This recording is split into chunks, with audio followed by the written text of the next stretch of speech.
Clobbering time!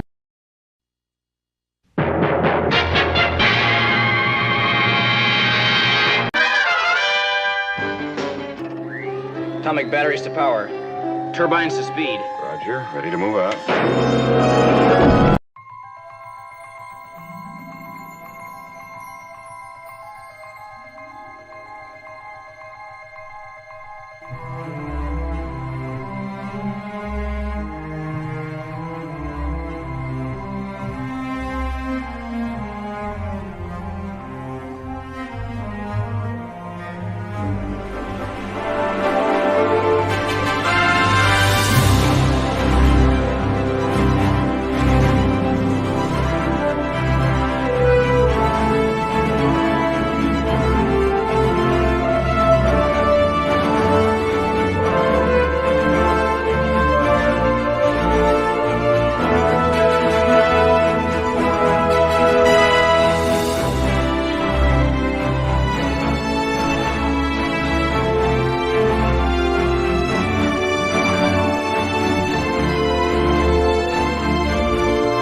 It's clobbering time! Clobberonimo! Greetings, clobberers, clobberonimos, clobberettes, clobberoids, clobberians, clobberooskies, and every other kind of clobbering out there. And everyone else say, look, the secret is to bang the rocks together, guys. Clobberonimo! Indeed. Clobberians. Clobberians. Hello, my friends, and welcome to Clobbering Times, issue number 633 overall on YouTube, anyway, and 1,333 in total. And of course, here we are for Star Trek. Man, what a week it's been. Saturday Night Star Trek number 132. So, what? Very quickly. I can hear you whispering. I cannot hear you whispering. Wait a minute. Either you're whispering too low or just tell me. Okay, the whispering ain't happening. Penny needs this before you give the numbers. Take a Okay. Penny. Thank you both for giving me something I really, really need. The show could not have lasted without that at all. Let me tell you something. Sorry, Penny. Sorry, I didn't mean that aimed at you. It's the first officer's fault, and she will be disciplined. It was a request. It was a request. Well, she got you in trouble. That's all there is to it. Passing notes in class again. Penny, we should be Oh, ashamed. good to see you all, my wonderful friends out there forming in the chat. What a great group we always have. Saturday Night Star Trek. What a fun place It always is because of you. You all are the best ever. So before we get started, why don't we get started? And then we'll get started after we get started. How about that? Since we'll be sort of here, we'll look at it like this in a timey-wimey, not so much way. We will have gotten started and yet not started at all because we won't start anything. So we're not going to start up. We're going to be totally not starting, but yet have already started up, as it will. Like we'll exist, but we won't exist. We'll start, but we won't start. And I don't even think we have any timey. I don't think we have any timey-wimey for you this week, so we thought we'd throw some out there at you. So number one, I want to say hello to you. You are the greatest, most wonderful first officer in the fleet. I love you, and I'm so glad you're here with us tonight. So open up with your, as always, opening words. Hi, I love you, best friend. Thank you. I missed you, even though it's been like, what, one day? I can't even go without you. Not even one day. It's a pleasure to be here. Thank you so much for having me. I love this time that I get to spend with you and the marvelous human beings who materialize in our chat. Hail to the chat. Good evening, everyone. I'm seeing so many familiar faces, great friends of this channel and great friends to one and all. How was your weekend? How are you doing? I'm thinking about all of you. And I'm looking forward to hearing what you have to say about tonight's episodes. We're going to have some laughs. We're going to have some tears. Might be shameful tears. Who knows? I want to give a shout out to Enigmatic Drop Bear. Enigmatic Drop Bear is going through chemotherapy right now. And sometimes he can join us and sometimes he can't. Sometimes he can do reviews and sometimes he can't. And he's definitely not able to keep up with the chat the way that he likes to. As you all know, he's a very cerebral human being, and he really likes to engage in here, give it his all, and make the conversation spicy and interesting. And so I need to convey that because sometimes he can't be here to say that. So I'm going to say it for him because he's my friend, and I care for him very deeply. So if you pray, if you're one of those people who prays, he could sure use your prayers. And if you're one of those people who likes to send a note, like just in love and support, and or just thinking of you, or a message on the digital platforms, please go ahead and do that as well. He could use all that love and support. And my heart's with him. Get better in Enigmatic Drop Bear on behalf of Claudia and I. Buddy. We love you, buddy. I also want to extend my heartfelt hugs to Maximum Redstone. Maximum Redstone. Max is actually up tonight, and he's actually getting out of the house. He's going to go and get some fresh air. I told him not to overdo it, but he needs, I'm sure he probably has cabin fever by now, but he is on the mend. The surgery went well. He's recovering now. I told him to take it slow and not overdo it. But you know what? If you know Max Redstone and you would like to send him out a little prayer or a little note, you know what? He could sure use that too, because all of you are incredibly bright, articulate, kind, and engaged people. You make this league, this community, this ship, these Clobberians, the 735 Club. You make it. We don't. You do. So thank you for that. I also want to give a shout out to the Wrenches. Wrenches, thank you so much for everything that you do, especially Chris Persia and Eric Kay and just all of the Wrenches. I mean, Chris Persia made the most beautiful show poster again and is splashing it all over his social media, trying to build this channel for my best friend. And that's just such a generous and kind thing to do with your time and with your voice. So thanks, Wrenches. Thank you for making this club of these Clobberians, this 735 Club. Thank you for making it the best it can be. You guys rock. I also want to thank my Patreon subs. I have a new book coming out, and if it weren't for this channel, I wouldn't even know these 17 people. I met them all through Clobby. I met them all as Trekkies. These marvelous human beings are backing my new book, and I want to shout them out because they're generous, they're kind, not just with money, but with their words and their intentions and their readership. And I value that greatly. Larry, I love you. Tony Stark, Sean Carter, Cardinal Sin, Shoota, pew, pew, Chris Persia, Scuba and Leslie Pete, Eric K., and his trusty dusty dog Kirby, enigmatic drop bear Michael and Cassandra Beacom, Mark D with the C and his family, anti-derivative Jill, Maximum Redstone, JJ Kirk, Dadman and the Dadman clan, Lord and Lady Thoth and their marvelous trusty dusty dog Lance, and of course Rob Altus. And now I've spoken enough about how much I love you all and how much you mean to me. Let's do tonight. Let's do it. Yeah, yes. I want to thank you. A quick shout out, thank you to the great Sean Carter from Mars. Thank you, buddy, for the super chat. You're too kind, my friend. I really appreciate it as always. He says Raquel, our XO is the best. Raquel, our XO, what she is the best. She stands above all of the rest. From Alberta to Phoenix, she really hates Neelix and also does not care for Cass. Fantastic. Sean Carter from Mars. One of these days, I'm going to use that $5 on you to buy you a drink for that one, sir. It'll happen. One day we're going to have a CLOBBERIN. Man, you never know. I might even show up. Sorry. And I'll probably, I had a good joke, but I would have gotten in trouble for it. Never mind. So anyway, I want to thank you all for being here with us tonight. Show notes and shout outs, and we will get on to the beeswax at hand. What are we doing? Okay, shout outs, of course. It is, of course, always Jack Kirby month on Clobbering Times. But today it's a special day for Jack Kirby month because it's also today for the great bird of the galaxy. Yes, indeed.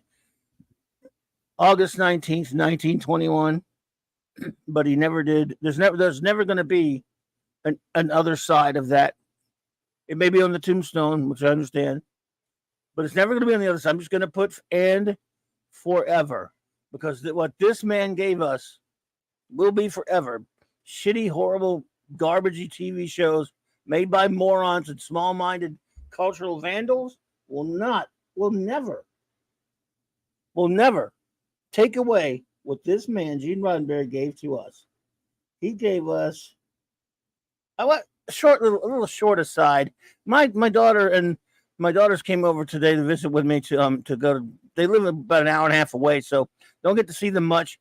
Came into town they stopped by here, my place, and then we all went to get something. Went to get some lunch or a little late lunch, and it just so happened I'm flipping channels. I don't have any regular TV anymore, but Pluto TV has a Star Trek channel. I knew they were going to be here in like 5 minutes. We were 5-10 minutes away, but I stop on it. What is on? Star Trek, of course. Sitting on the edge forever. Just a little chunk of it, the perfect chunk. Yep. And I got to watch a couple of different scenes between Kirk and Edith Keeler. And then we had to leave. You'd think no big deal, but I watched that. I got just a few minutes on Gene Roddenberry's birthday, totally inadvertently, not even mean to do it. A bit of Roddenberry magnificence that I've seen a million times, and it always affects me the same. Yeah. Two of the bits, there were two bits, but one of them was my favorite scene, one of my favorite Trek scenes of all time, when Spock asks her, interesting, just where do you think we estimate we belong, Miss Keeler? You, at his side, is that you've always been there and always will. And you belong somewhere, another place, another. I don't know why or how, but I'll figure it out eventually. I'll finish with the furnace. And she stops, Captain. Even when he doesn't say it, it does.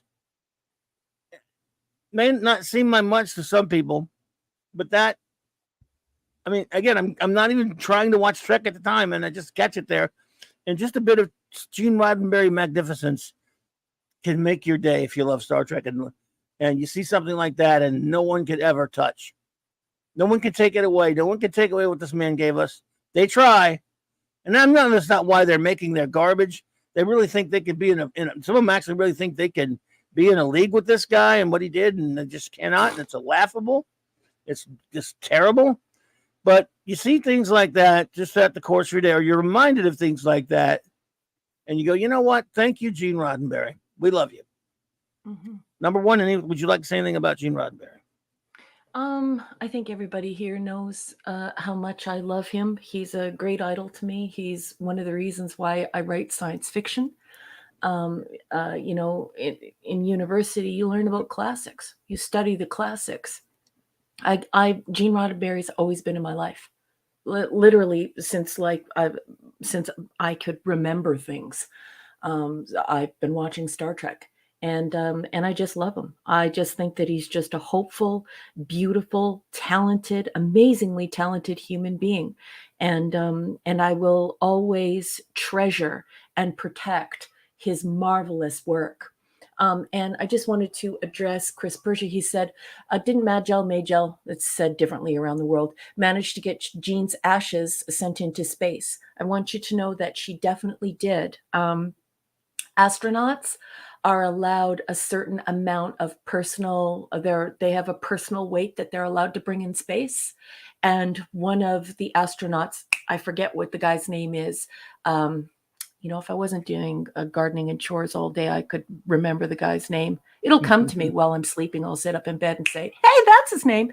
Anyway, he volunteered. He said, I'll leave some of my personal things so that I can take some of his ashes up. Not all of it went up though, Chris.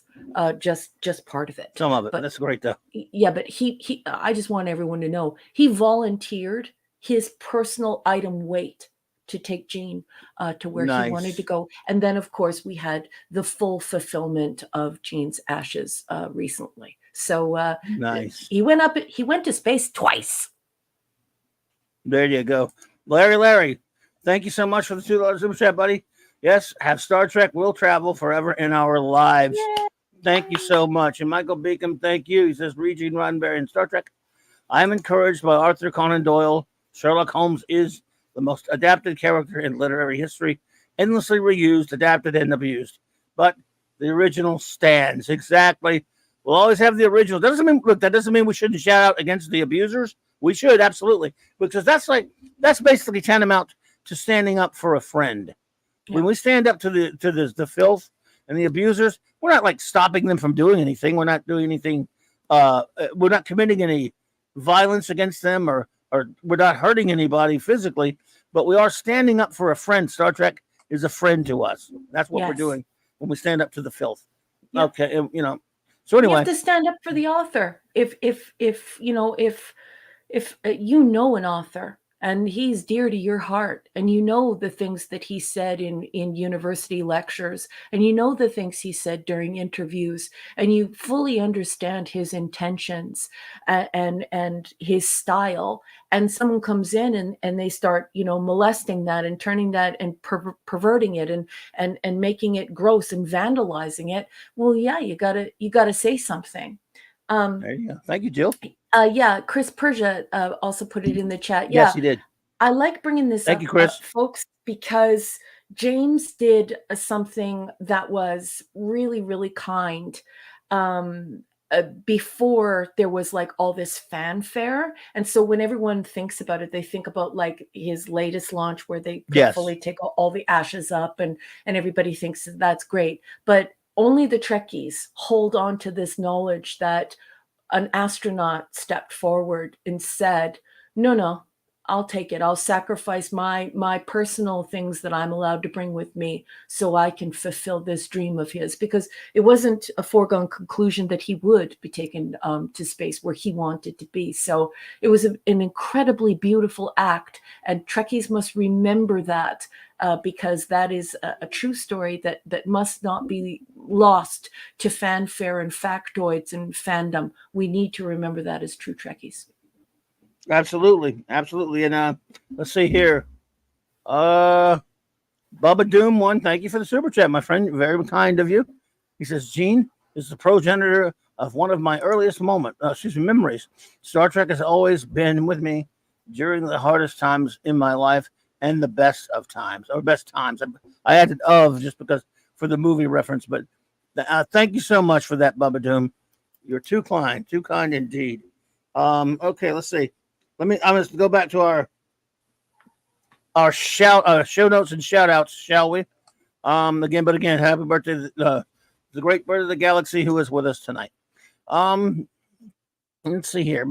Up in here. Of course, join us tomorrow night at the great Mark D with a C's of Sunday Night Geekery, 10 p.m. Eastern Standard Time.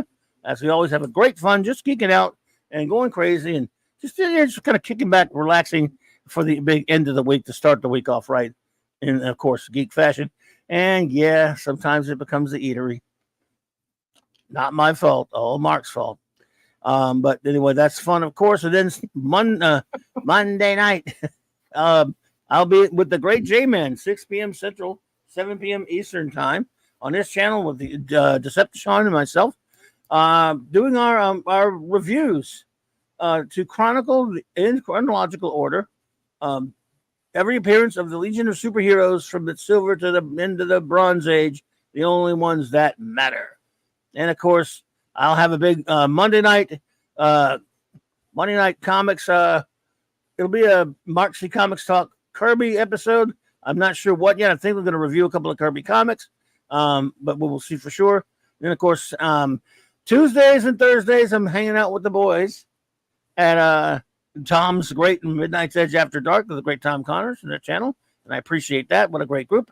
Wednesdays usually Loki and the gang on his channel for Wednesday night comic book roundtable, and of course Wednesday nights right here, all through Kirby month again for the big wild card Wednesday night. And then of course there is the clubhouse with Raquel and Mark, which we have a lot of fun doing that.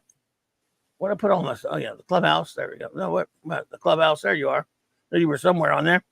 And then of course, we're reviewing early voyages on the clubhouse. It's so fun. Yes, we're reviewing Tales of Tomorrow, UFO, Jerry Anderson's UFO, and Star Trek Earlier Voyage Comics is on there. J-Man's channel back on Friday nights now. With the great J-Man, we're reviewing Jack Kirby's Fourth World for the next few months. That's going to be a lot of fun. J-Man and Sean. And of course, back with the Nick Weiser's gangs on the comic shops on Saturday nights. But tonight we're in Saturday Night Star Trek, and basically let's shout all of our friends out. Let's get them going here. Boss, starting with our wrenches. Boss, I just wanted you to know that when you were looking through your various slides, Eric put up another gift for you, boss. It's in the chat, just in case you missed it.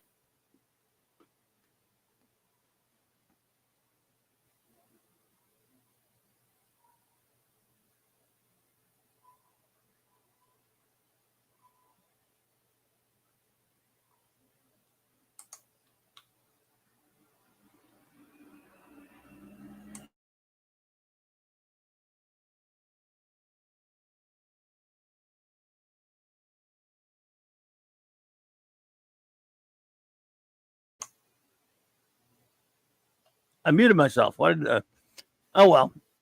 I thought I got kicked. No, you're good. We're good. Sorry about that, everybody. I don't know how I hit the mute thingy.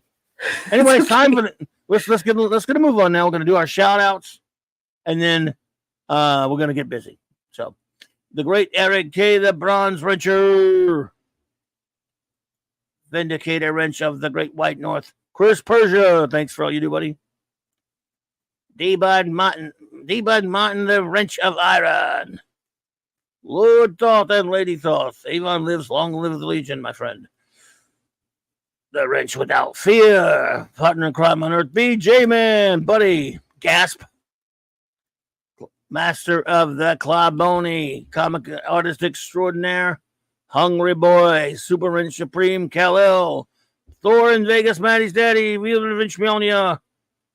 Fancy Outsidery, and Clobberin Time's own music master, Maximum Redstone. Now let's see who else is hanging out with us tonight, because I know it's a bunch of you, and I'm just so glad to see you all. And I got you all ready to go. Won't take long, but I just don't feel right if I don't get everyone shouted out. So here we go. All right. Let's see. Of course, the great Mark D with a C will be along later. Our wonderful communications officer, Anti-Derivative Jill. And we have Joseph Dredd. Here comes the judge. Simply Steve. Raymond Feliciano and Sandra Feliciano. And that means King Dolphin TV. in color. Shooter. Pew, pew, pew, pew. Yes, indeed. Oh, let's see. What I did? I did something wrong. Ick. Sorry, everybody. I'm having some technical issues. I can't see anything. Oh, there we go. All right, here we go. Penny, hello, Penny. Great to see you, my dear. Always great to have sweetie. Penny here. Indeed. Larry. A man so nice, a gentleman so nice, you got to say his name twice, but I recommend thrice. Larry! Larry. Mwah! Yes, indeed. Smilex, hey. Our adopted otter. Indeed. Linrod. Rod Hot Rod. The great Michael Beacom. What's up, buddy? Shout out to the lovely Cassandra. Uh-oh. Look who's here. What? What's Zapdos is here. Crap. Yes, Zapdos, I just saw you in the new Babylon 5 animated movie. You were very animated in that one.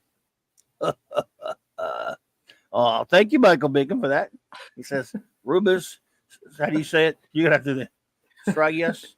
That's okay. That's good. What? Don't worry. Ready? Yeah. Well, I just didn't want to have to be the one to pronounce it. Damn, Michael. Shame yourself. Where are we at? Okay. Righty. And they call him Scuba Pete. He's the king of the Ramba Beach. When he plays the malak, he goes chick chicky boom, chick chicky boom. Scuba Pete and the lovely Leslie. And Leslie. JT Kirk. JT Kirk is Kirok. I am Kirk. Malachi D. Wildman. Hey, nice to see you. Glad you came back. Princess Fiona. Hello, Princess. Curtsy. Everybody curtsy. Your worshipfulness. The Tetrarch of Apathy. What's up? So apathetic. Hope I missed anybody else here. Captain Infinity and Beyond. Bubba Doom 1. Bubba Doom. Admiral Teague. Admiral. Rob Altus, buddy. Ethan, Rob. Hello there, lovely Lisa. Lisa. Yeah. Your garden looks beautiful, by the by. So do all of your dinners. Just keep them coming. The great Sean Carter from Mars. Sean Carter from Mars. Somebody put his URL in there for his YouTubies. The dishness. Suzanne Eckstein. Hey there. Hello. Oh, you're Suzanne. back. I'm Good so to see you, my dear. That's great. Welcome back. Indeed. SP4H. Good evening. Julita Fontaine. Vic. Picasso, my favorite song. Sander Hammerslag. Enigmatic. Enigmatic Drop Bear. What's up, brother? Yeah, he stopped in. He's not feeling well, so I think it's pretty cool. So Just he's good to gonna see be you. yeah, he's gonna be hanging back tonight, folks. So Amen. let's not put too many demands on him in No. the chat. But I know he loves seeing your messages. But if he gets tired and it goes away, I just want you to all know that he's listening. You know who else listens to our show but doesn't participate in our chat? Is Cassandra Beacom. Michael was telling me that. So isn't that cool? That she listens to us, Cassandra, I believe, in the front room. And so, we have a lot of folks who can't do the chat, but they're out there. And Edie, we love you. So no pressure, sweetheart. Absolutely. Hey, love out to all of our lurkers. We appreciate you and everyone watching on a download or a rewatch. Thank you so much. And also, and many others. And if you feel like, please like or subscribe out there. We always appreciate it. The AI show. Hey there, my friend. Good to see you. All right. Let's see here. Minimusness is here. Minimus. Near that an Amanda Bear. Doc Fortune's here. Hey, Doc. Hey, What's up, Doc. Doc? What's up, Doc? Alora Carolson. Hey. Good evening. Good evening. And Dave C. And Dave! anyone else pops in, they will be duly noted. But we are now, I think, up to speed. I do believe as much as possible. Anyway, I hate to miss anyone. So, Hey, did you miss Steve Mitchell? no, Okay. he gets yelled out with the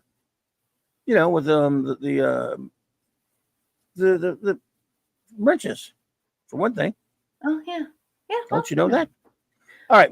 So, anybody, no, keep that over here. all right. So, anyone, basically, what we do here, of course, since January of 2021, we began the brave mission of reviewing all of real Star Trek. Yes, real Trek only, 1966 to 2005. That's our gate. We're keeping it. You don't like it? Hey, don't let it jack you in the ass with a big bleeding butt walking away, holding it, screaming for your mommy. I mean, Folks, can you tell that the captain's feisty tonight? He's quite feisty. I'm so sorry if I've offended you in any way, and you like filth. If I've offended you and you like filth, no, got nothing. I'm not sorry. No, look, if you can, if you like filth, fine, you're welcome here. But if you're offended by people, bad mouthing the filth, then I got nothing for you. If you could take the bad mouthing, not of you personally, naturally, but of the filth, then you're fine. We love you because we do have friends here that like a little filth here and there. And like, and if you don't know what filth is, then you probably haven't listened very long. Yeah. So, but we love you anyway. Whether you like filth or not, we love you. As long as you're cool and you can hang, you're always welcome. But point being is we review it all. We reviewed the original series, the animated series, the original crew films, Star Trek The Next Generation, Star Trek Deep Space Nine, with the TNG films, then Star Trek Deep Space Nine. And now, tonight, this very night, we begin season 2 of Star Trek Voyager. And with that, I will announce, or I will turn it over to my first officer, number 1. She'll tell us a little bit about a text that she likes to use as reference. And then we will begin with our first episode of the evening. How about that? That sounds really good, boss.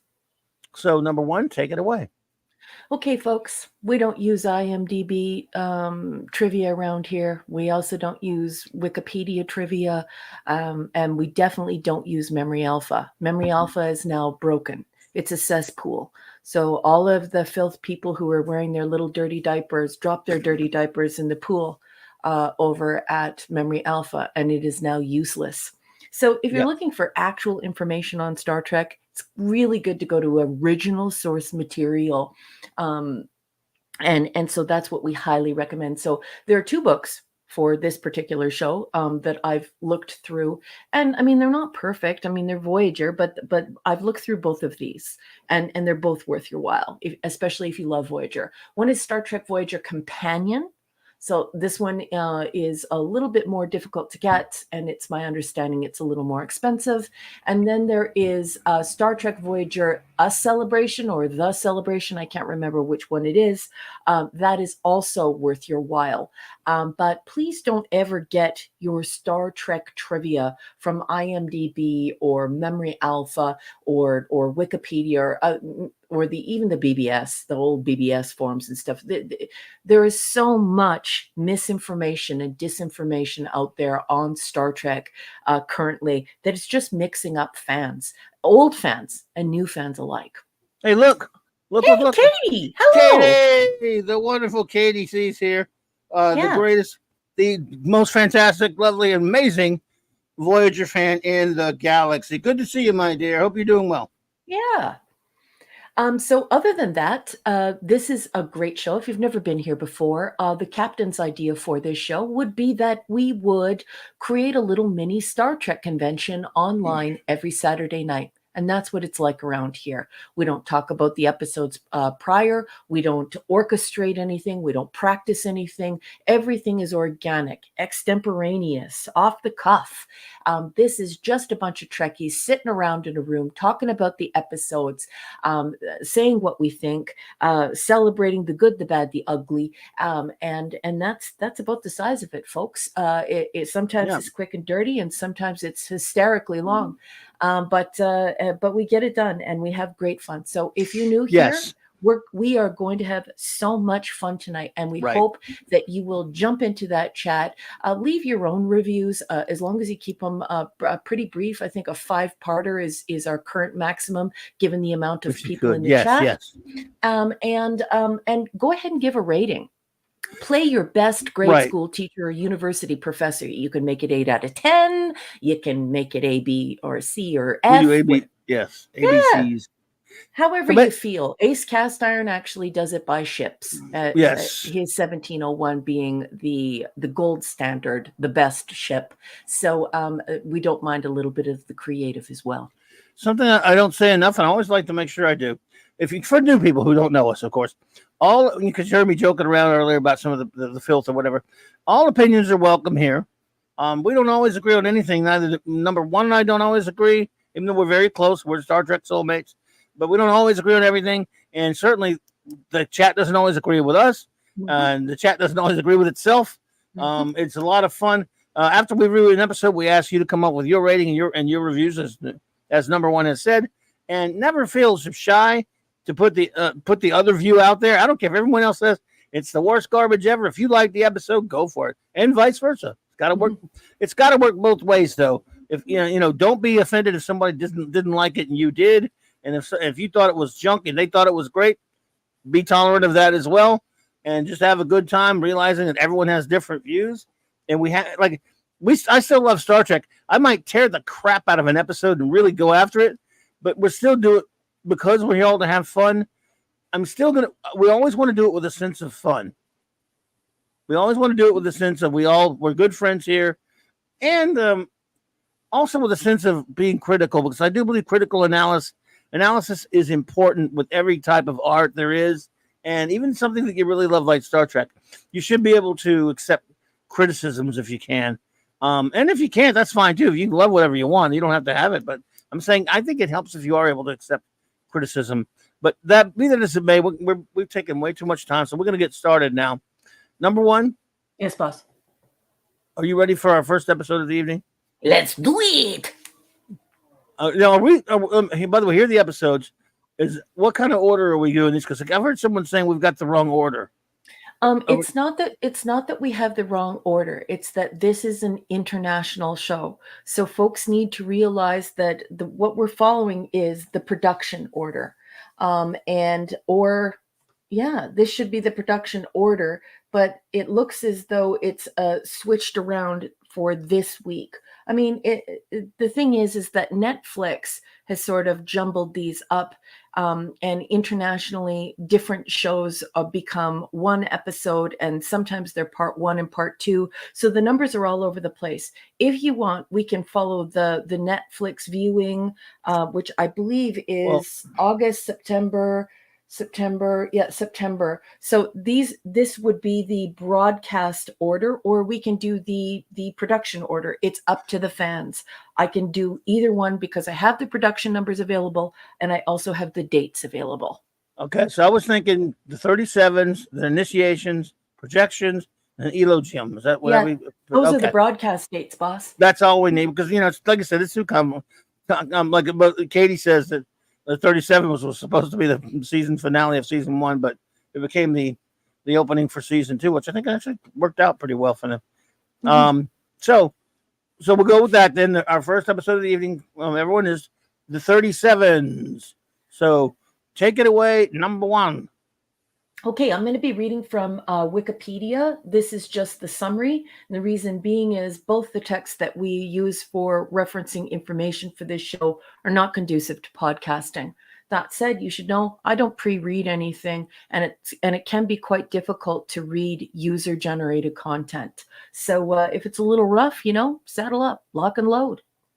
On Go for it. Stardate 489, the 37th season 2, episode 1, production code 120. Can't believe I just forgot that. August 28th, 1995. And here we are from Wikipedia. On Stardate 48975.1, the crew of Voyager,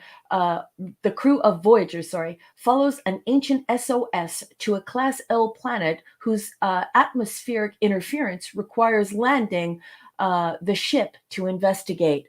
I knew that was coming. On You're the not a big fan. surface, Captain Janeway leads an away team to discover the source of a transmission. A Lockheed Model 10 Electra with an alien generator added to sustain the SOS. Joining Commander Chakotay's team, the crew finds a cryostasis chamber Wow. containing 8 humans preserved since the 1930s. We've already done this with Space Seed and with the neutral zone. Anyway, let's keep going. Containing 8 humans preserved since the 1930s, including Amelia Earhart and her navigator, Fred Noonan. After resuscitation, Noonan uses a handgun to hold the Voyager officers hostage, disbelieving their story and insisting on speaking to J. Edgar Hoover. Janeway speaks to Earhart and explains her significance to human history and to Janeway herself.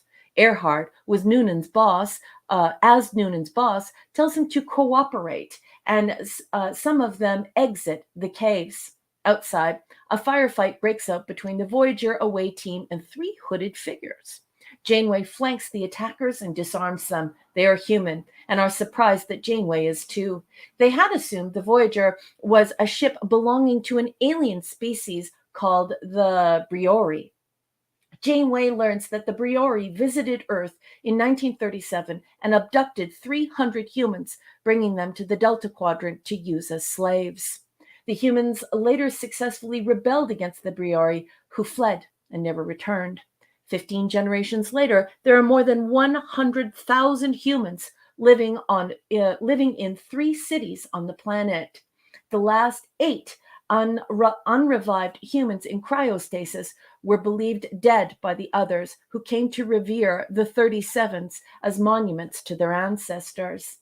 The settlers cannot offer the Briori technology that brought them there, as their ancestors dismantled the alien ship long ago, but they do offer to accept any of the Voyager crew into their society. Janeway thus faces a crisis of conscience over whether she can condemn all of the Voyager to a 70-year journey home to Earth. Yet, if the choice is presented to the crew and only some decide to continue onward, the ship cannot be staffed by fewer than 100 people. Meanwhile, Earhart says that as much as she admires Voyager and yearns to learn more about it, she and the other 37s feel a stronger affinity to the people on the planet, and they will be staying. In the end, Janeway allows her crew to decide for themselves, and they all opt to stay aboard. And that is all Wikipedia has to say about the 37s. Bossman, what do you have to say about the 37s? I like the 37s. Silliness and all. I thought it was a touching story, and it was pretty. I thought it had been done before.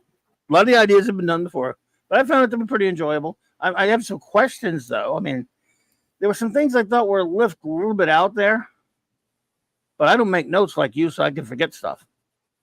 And then I can watch later and go, I can listen to you talk about it and go, oh, yeah, that's right. That didn't make any sense. But I can't think of anything right now. But I really do like the story. I thought it was a lot of fun.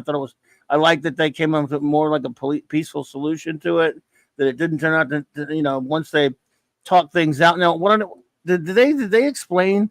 Maybe that's what it is. Did they explain why Amelia and her people were still in there in that cave? Well, they kind of do, but not really. They basically they basically say that they were overlooked or just assumed they were dead. Yeah, I was concerned about that. It's dumb. Right. It was dumb. That was dumb. Because just find another explanation for it. And I take it you're not a big fan of a ship, even the size of Voyager, being able to land. Well, it's not only that. It's like, wait until I get to my notes. It's also the state of the truck. It's the These- state of the airplane. You're talking about 400 years, and that's just the beginning of the problems that I have with the episode. DJ Ronnie G, what's up? Ronnie G. What's up, buddy? Well, go for it with the notes then. Okay. So let's start with the fact that officially this episode on Memory Alpha, on StarTrek.com, on the official Star Trek sites, everywhere, this episode is the 37s, and there's an apostrophe. I just want to let everyone know that there is no contraction here, and there is no possession here. I screwed up with the thingy there. I'm sorry. That's okay. So there should be I'll no fix it. apostrophe. Remember that the apostrophe represents the contraction of is. So we're getting rid of that letter I. 37 is, and we don't need that. And there's no possession, right? So because what we're talking about is the 37s as plural. So there should be no apostrophe. I should fix that. It helps if Star Trek people actually know their grammar. Anyway, let's go. I'm sorry. I apologize. I messed it up. No, that's what. How would you mess it up? That's what it officially is. Yeah, but I should have known better. Go ahead. You're good. Anyway, I love you, honey. But it just should be 37 small s. I got you. Cool. Gotcha. And it has nothing to do with you. I mean, officially with these Star Trek authors, like you're talking about Jerry Taylor being involved here, Brannon Braga being on hand here. There's an actual editor here, Robert Lederman. How did this happen? Basic things. This is why you don't quit school in junior high and then go to Hollywood to become a screenwriter and think you're all that in a bag of chips. Let's go. There is no way this truck would look like this after 400 years. Water in the radiator, oil on the pistons in the engine. The battery didn't explode under such extreme temperatures. There's gas in the tank.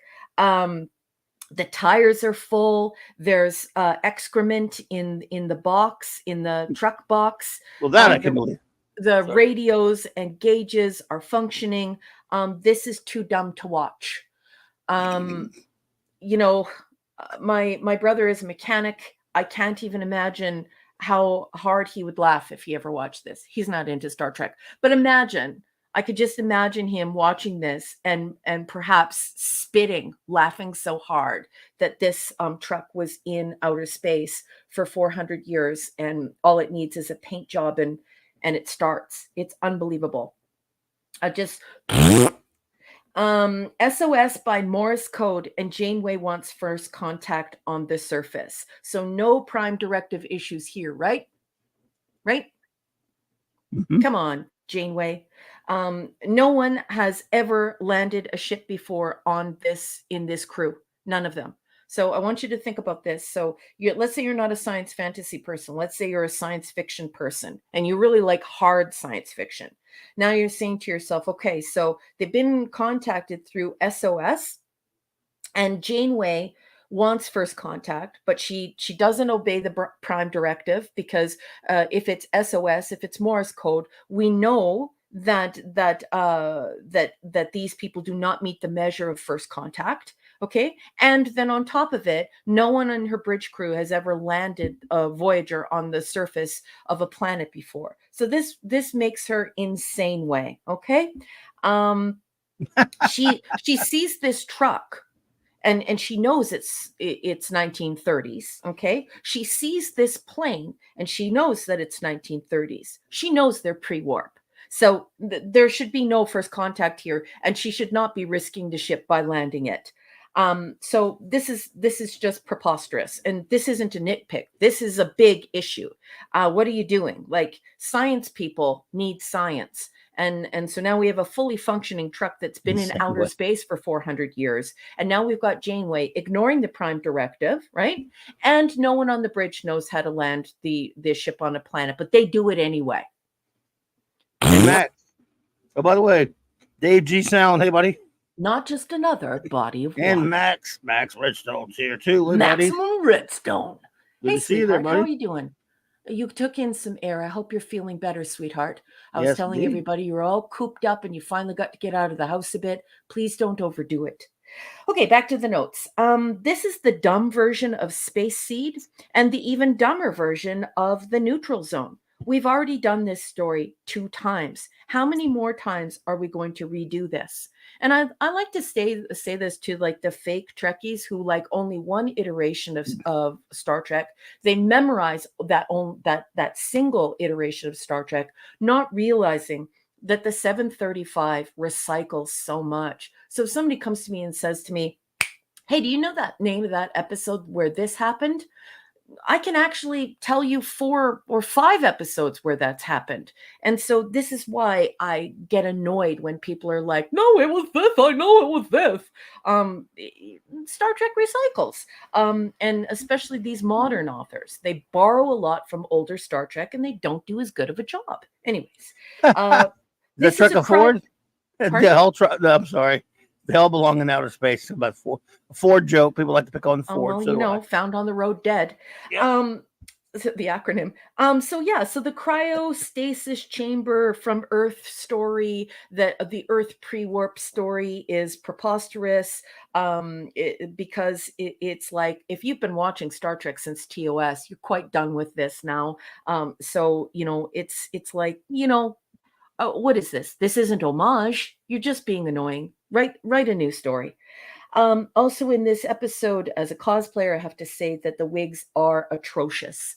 I would not put Amelia Earhart's wig on an 8-year-old to go Halloweening. Absolutely effing horrid. Plastic and teased and just ruined. Anyway, then the story turns into Stargate.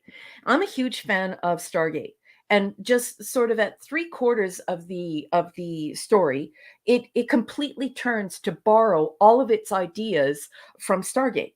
And you know, these Briori slave things, and that, you know, that aliens have been going and taking slaves to populate their worlds to work for them and everything else. Everyone knows this is the 1994 film. As a matter of fact, it only came out a few months, perhaps a year before this episode. So they watched Stargate, and they turned the last quarter into Stargate. It's and I did they agree, man. stock?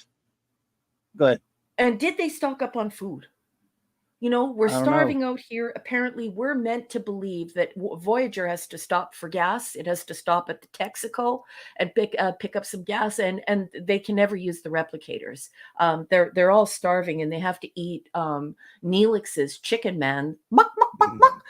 They have to eat his disgusting swill. So, did they stock up on food? That never gets answered, and it should have been. There is one thing, though. There is an interesting abandonment discussion that takes place, but it's very fleeting. A world free from war and poverty, and we get a little glimmer of Gene Roddenberry, but it's only 2 or 3 sentences, because this world that is free from war and poverty has now proven Gene Roddenberry's theory that we can be edified, that we can set aside our petty differences, our narcissism, our disgusting self-stroke, and we can educate ourselves and seek knowledge and wisdom, and we can overcome it. And that's a very nice message, because here it's showing that we can do it as a species, not just Earth, as a species. So it's very nice. But I mean, it's 2 or 3 sentences. Anyhow, I hate Neelix.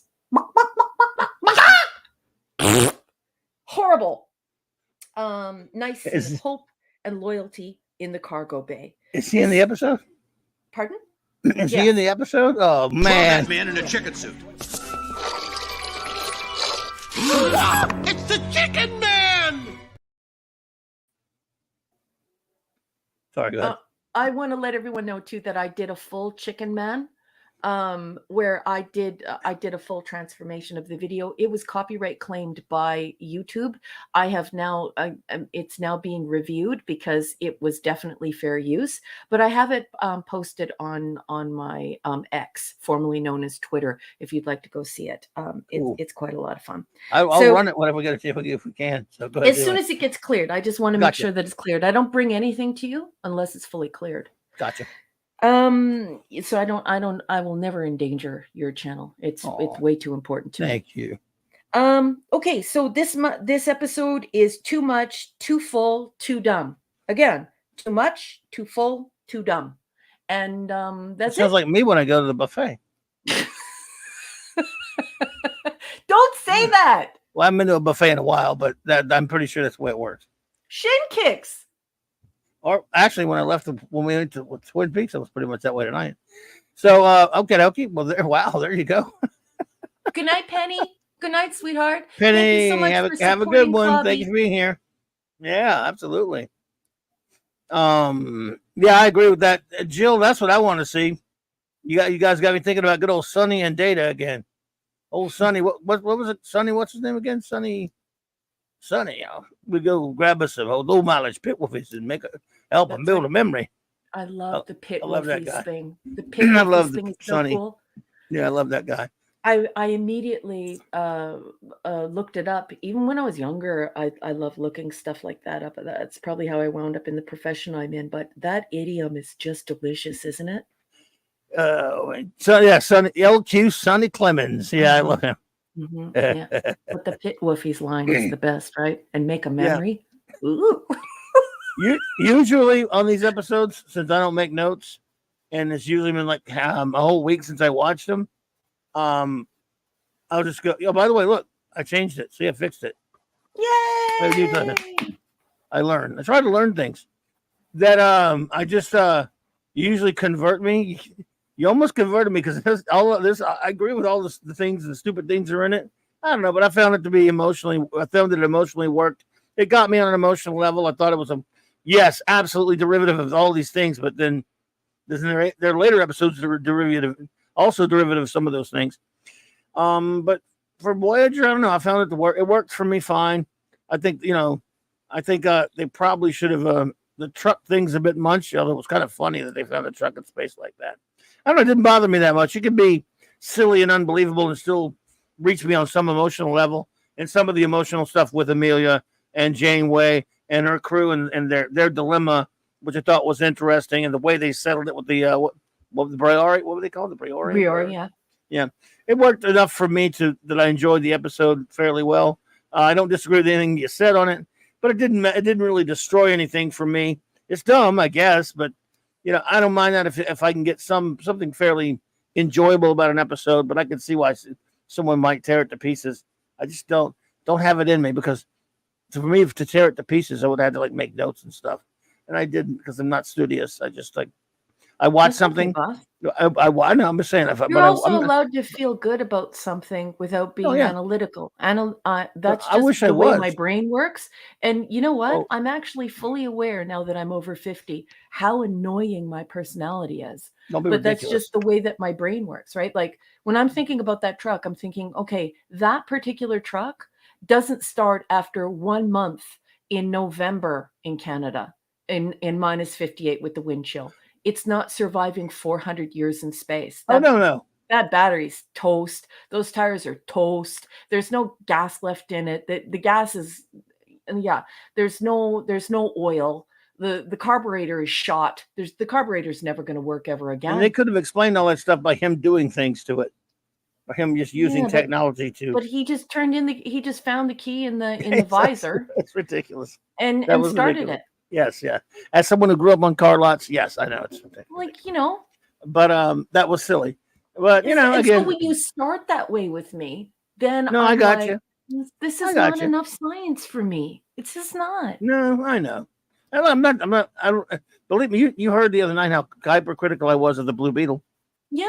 So when it's something that really gets to me, that has no emotional resonance whatsoever, and it's full of crap, and it makes all those kind of violations that you're talking about, then I'm merciless to it.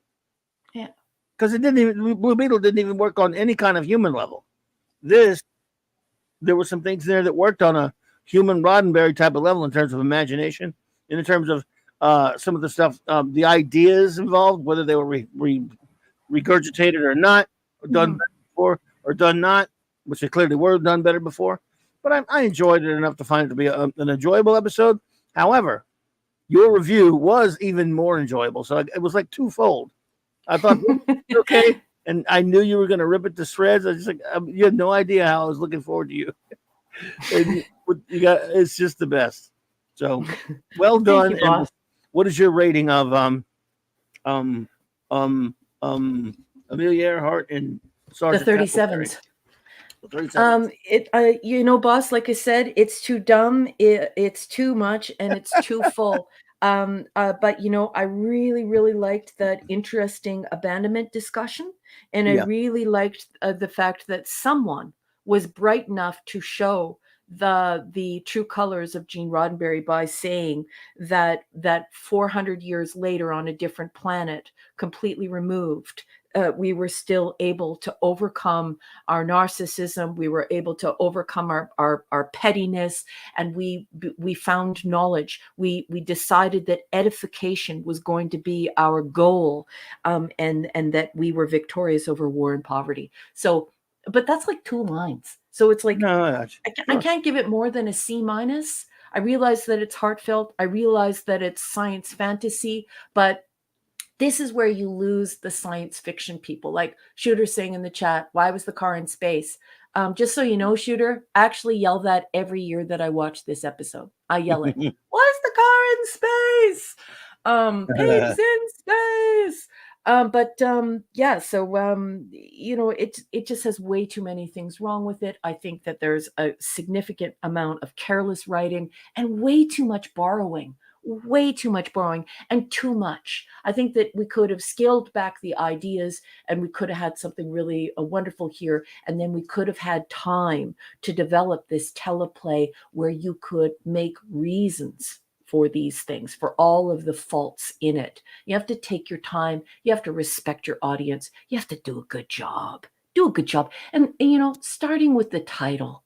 You know, you need to know that contraction and possession are not plural.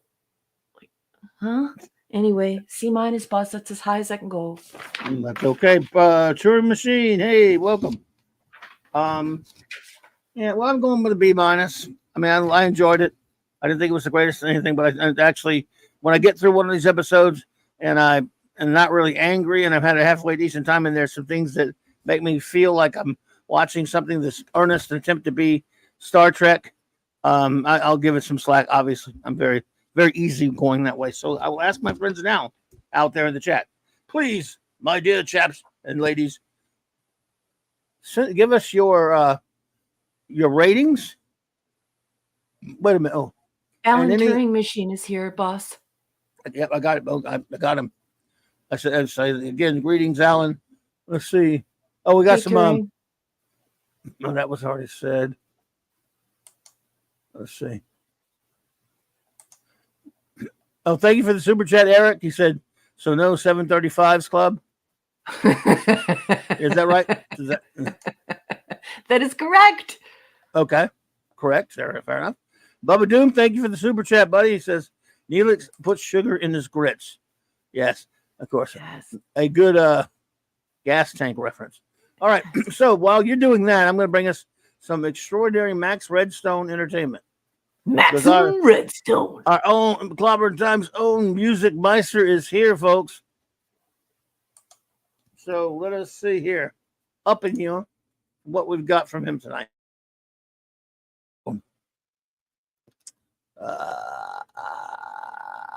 Okay. All right, everybody.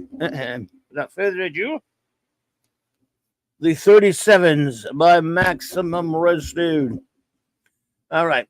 Our second season begins with a little amok at time. Wait a minute.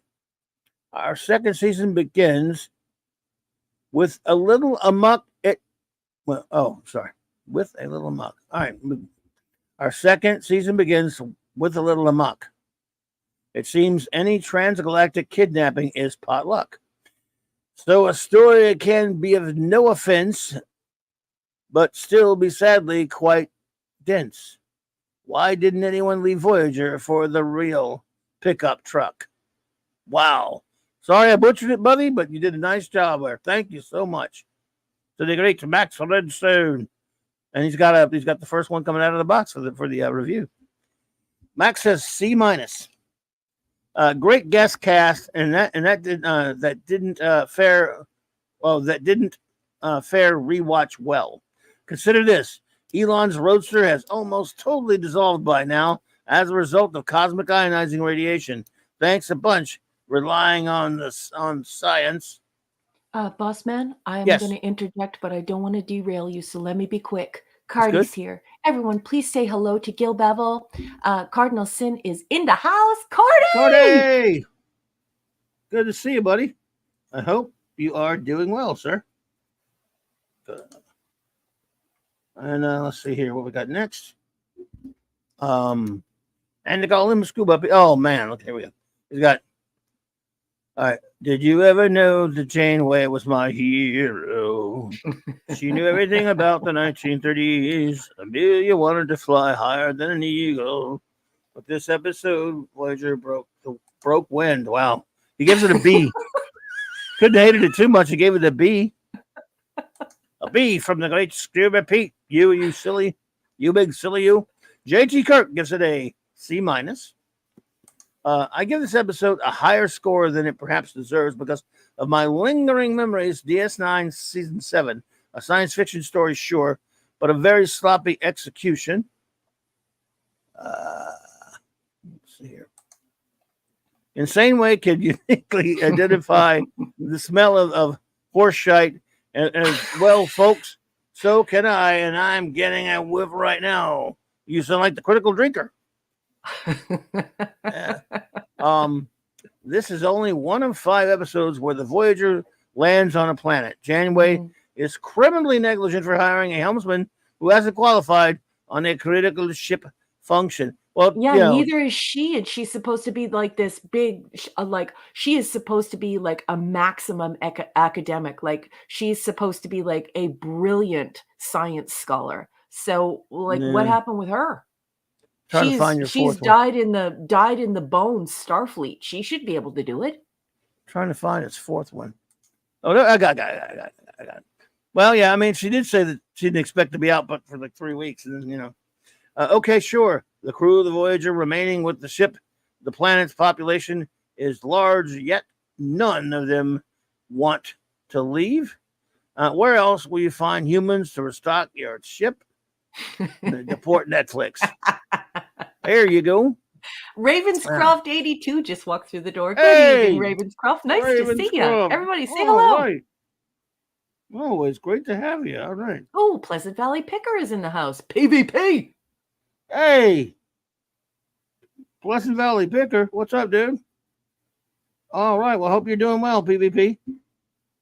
Oh, I'm right stuff name there. All right.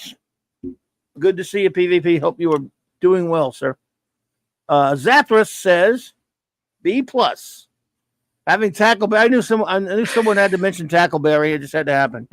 That's okay. I like Tackleberry. It's fine. Having Tackleberry in the 23rd century is great. I think you mean 24th, buddy. But he would require a bigger gun. And too bad Tackleberry didn't shoot Netflix for serving him green jello. Tackleberry, Netflix would have a national holiday. Finally, I got a reference. That's from Revenge of the Nerds, right? Now, Tackleberry is from Police Academy. Oh, Police Academy, Police Academy. See, I fail. I'm such a bad geek. That's not a geek thing. There are plenty of movie nerds out there that would chastise you just as well. But right here, you're fine. The AI show says A minus. One of my favorite episodes of Voyager. Certainly not the best written episode or even the best concept, but quite frankly, one of the few really enjoyable episodes in this lackluster series. Oh, okay, well, thank you, AI. Appreciate that.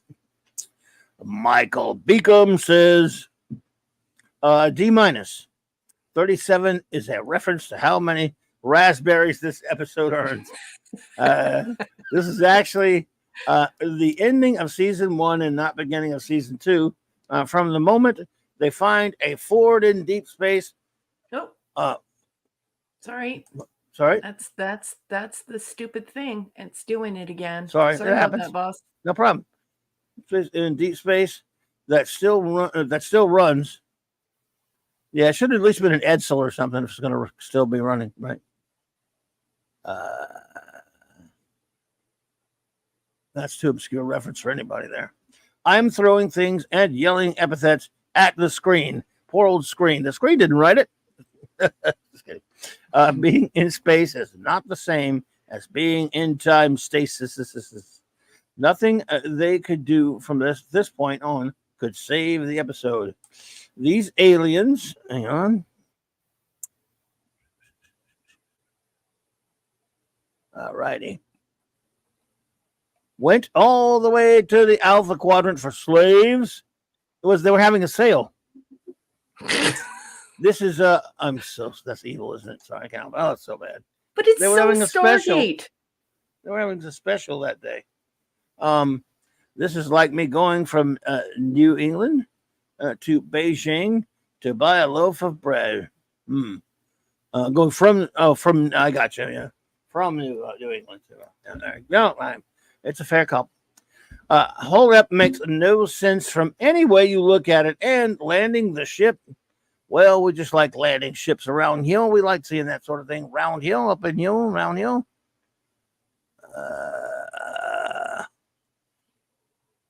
All right. Heavy things need soil. Solid foundations not to sink.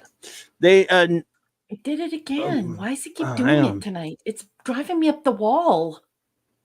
Oh, you just hit the star, but well, yeah, I know that. Yeah,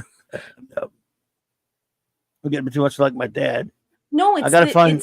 It's that the thing is that it is pausing so much on this side that when you click the star, it will do like a massive dump of new That's entries, fine. And so then it populates it on the screen, and it's really annoying. StreamYard needs to fix that. Yep, we'll live through it. But yeah, it's then done. This, yeah, I don't know what to do. We'll persevere for now. Heavy things need solid foundation, not sink. They never deal with the crew loyalty problem either. There is no explanation why their loyalty in insane way other than so we still have a show. Well, they probably don't want to. I wouldn't want to stay on that planet either. I mean, I don't know. Pleasant Valley Picker says C. Way too many unbelievable elements. Thank you, PVP. PvP. Hope you're doing all right. Let's see here. Shooter says C-. Did Harry say AM radio travels at the speed of light?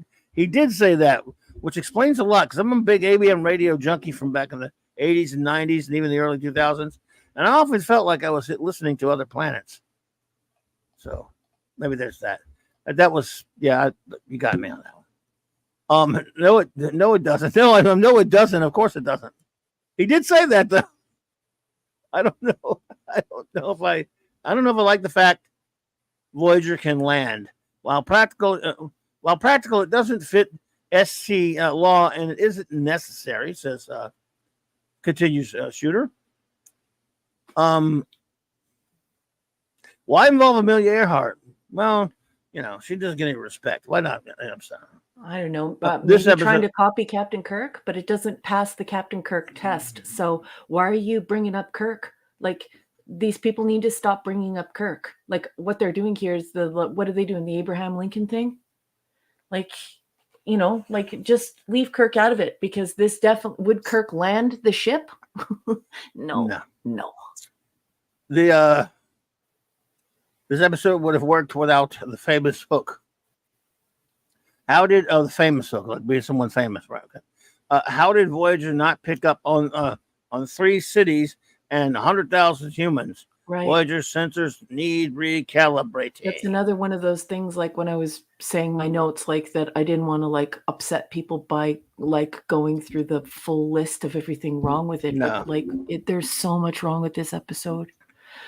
This human colony could have been interesting, but took a backseat to the Earhart mystery. The 2 ideas smooshed together that deserved their own episode and end up achieving nothingness. I agree. And you felt that smooshing too, hey? Like, it's like there were way too many ideas that they tried to just squish into here to make it work. So I like that you got that sense as well. See, says Lisa. Interesting way to explain alien abductions, but to seed Two of each race would be better. Voyagers too top heavy to land. The nose would be in the dirt. No one jumps ship. No one jumps ship is a better finale. No one jumps ship is a better finale. Thank you so much, Lisa. I don't think she had any other ones, right? No. Simply Steve says C minus, or maybe C rating. I think he means minus. Alt title Dirty Chicken, a truck. A truck that's 400 years old and in working order, finding Earthlings on the planet far from Earth, especially Amelia Earhart, in a hideous wig. No more swill Neelix. Oh, Simply Steve, I love you. So has he got another one? No, that's it. Okay. Steve-O, thanks. Let's see here.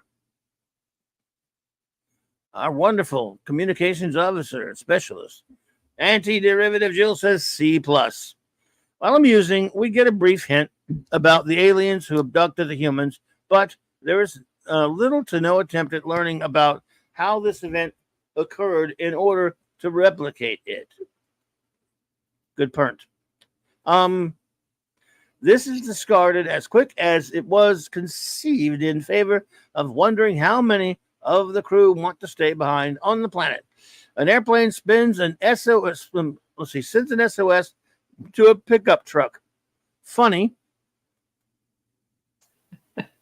It's incongruous for Janeway to say her mission is to get home, but she's willing to allow too many to stay behind, which could strand her ship.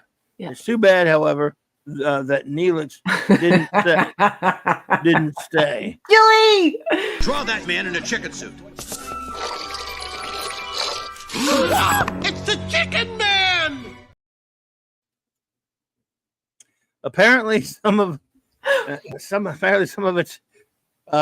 it is true to history. However, sans the aliens, because it appears that Amelia's navigator did have a drinking problem. And he was Tackleberry.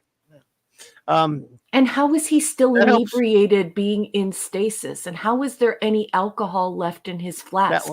Alcohol evaporates, you know? That was some good stuff. I have to stop because if I really get going, I'm going to tear this thing apart from beginning to end, and I don't want to do it.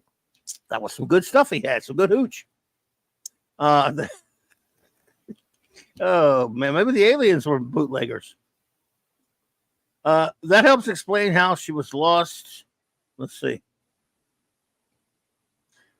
We don't have enough in the budget to show the beautiful city. Not even a painting. Wow. Right. To show us why some of the crew might want to stay. Instead, we get a starship landing. Thanks. Yeah. Yeah. I know. Not seeing the cities is another one of those issues where it's just like, oh, come on. Eric K. Ron's Ranger says, B-. I like this despite the truck firing right up. Battery charge and gas and oil is good. It has been frozen in the vacuum of space. Amelia Earhart had a compass. Let's see. So she tried to use it, and it does not work. Planet's magnetic poles protect it from things like solar winds, radiation, and other things. Says, thank you, Eric K. Bubba Doom says C. It was definitely a derivative, but despite some of the irritating nitpicks, it was a feel-good episode. I also am left wondering how Amelia is still around. Did I miss something? Yeah, I don't understand how. That's the part I didn't really get. Why they were, you know what I mean? Why they were still in the stasis thingy. Why were they? You know, they've been there for that long, and nobody can find them. Only the Voyager coming along finding the stupid truck. They can find them. Yeah, it doesn't make any sense, especially because they would have had to revive a significant amount of people themselves, right? So this is what I mean. And you know, sometimes Star Trek fans will bend over backwards and do emotional and intellectual gymnastics to try and make up for it or make excuses for it. But there are no excuses for it. It's just bad writing. You should the minute that someone's mind leaves the story and goes somewhere else, and they're like, hey, wait a minute, that's not right. The writer has pooped the bed. They've pooped the bed. They have to get out of the bed, recognize that they pooped the bed. The end. You don't blame it on the audience. Got 28 of these to go. Yeah. Oh, Midnight's Oblivion. Hey, Midnight's Oblivion. Welcome, sir. Welcome, welcome, welcome. Let's see here. Lidrod says D-. Normally, I can forgive the stupid in an episode so long as I can be lost in the story. But this kept pulling me out every chance it had. That it had. Oh, questions. Let's see here. The truck should be dust. The weather shouldn't stop a shuttle. A ship shouldn't be landable on a planet. Now, see, the landing part of the ship is one thing. One thing I do hate that they do too much in Voyager that I remember, and they used to do it too much. Not too much even on TNG. Voyager was really guilty of this. How if the planet had so much of so much as a lightning storm, they would find an excuse to where you can't use transporters and you can't use the shuttle's going to crash every time. I don't know how they had that many shuttles on the Voyager, because they must have crashed 50 shuttles. You got to count them. That's what. Do you know that's what some fandoms do? They actually count them and point them out. I'm sure there was a lot. It's different like something like DS9 or TNG because they're not out stranded somewhere. Mm-hmm. So they must have crashed 50 shuttles in this show. Anyway, a ship shouldn't be landable on a planet. A plane sitting outside should be dust. Okay, let's see. Speaking of truck, how do you pick up an AM band signal coming from a small transmitter a ton of light years away when our stronger modern TV signals get past 3 light years? Well, the laws of physics are different in the Delta Quadrant, son. I'm sorry. Horrible. Why is there an airplane sitting outside for ages that is not only still intact, but still has working electronics? Capacitors and resistors of that era were made with paper. Really good. Hey, I would argue really good paper. Just, devil's advocate here. Now, I guarantee those parts would have disintegrated within only a couple of years of being exposed to the elements. I should know. I restore antique electronics for fun and profit. Well, there you go. Now, you should know. Rod. Nice. Well done. Hell yeah. Let's see here. So much of this makes me feel like this was supposed to be another time travel episode, but the idea got axed halfway into filming, and there was no time to redo it properly. You never know. I would not be surprised. Lots of crap going on in this one. Fiona says, a pitiful attempt at emotional manipulation of the audience through obscene contrivance worthy of a television writer. It would take weeks to list the ridiculous coinky-dinkies that resulted. I so agree with this woman. In the scenario, no one would cross the entire freaking galaxy, to pick up a few slaves. Well, if there were, I slightly disagree with you on that one. If there were Green Orion slaves girls, I would. But other than that, and you happen to get famous people, including a personal hero of the captain. Yeah, at least the Alcalbians were taking, had the power to pull it out of Kirk's mind and whatnot. Yeah, that's the thing. But that's what they're hearkening. At least that's my impression. They're hearkening that. But when you hearken that, what you do is you make me say, does this pass the Kirk test? You have to leave it science fantasy. Who kidnaps the vehicles along with their slavers, with the slaves? If the Volare had this tech in the 1930s, they should be more advanced than the Borg by now.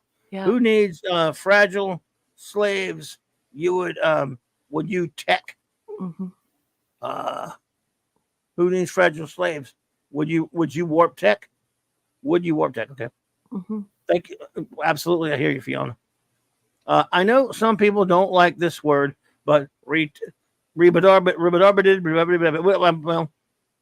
F minus. I just don't. I don't want to say it for the algorithm. I'm sure you understand that. I don't care about the word. I say it in private. No word bothers me.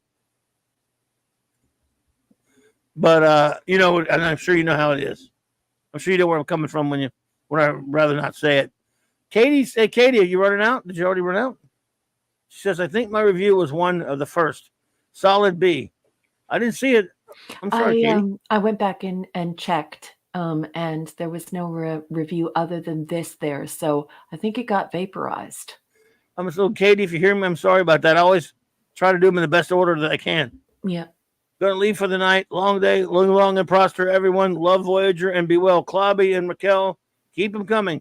Well, love you, Katie. I hope if you're still there, thank you so much. Mm-hmm.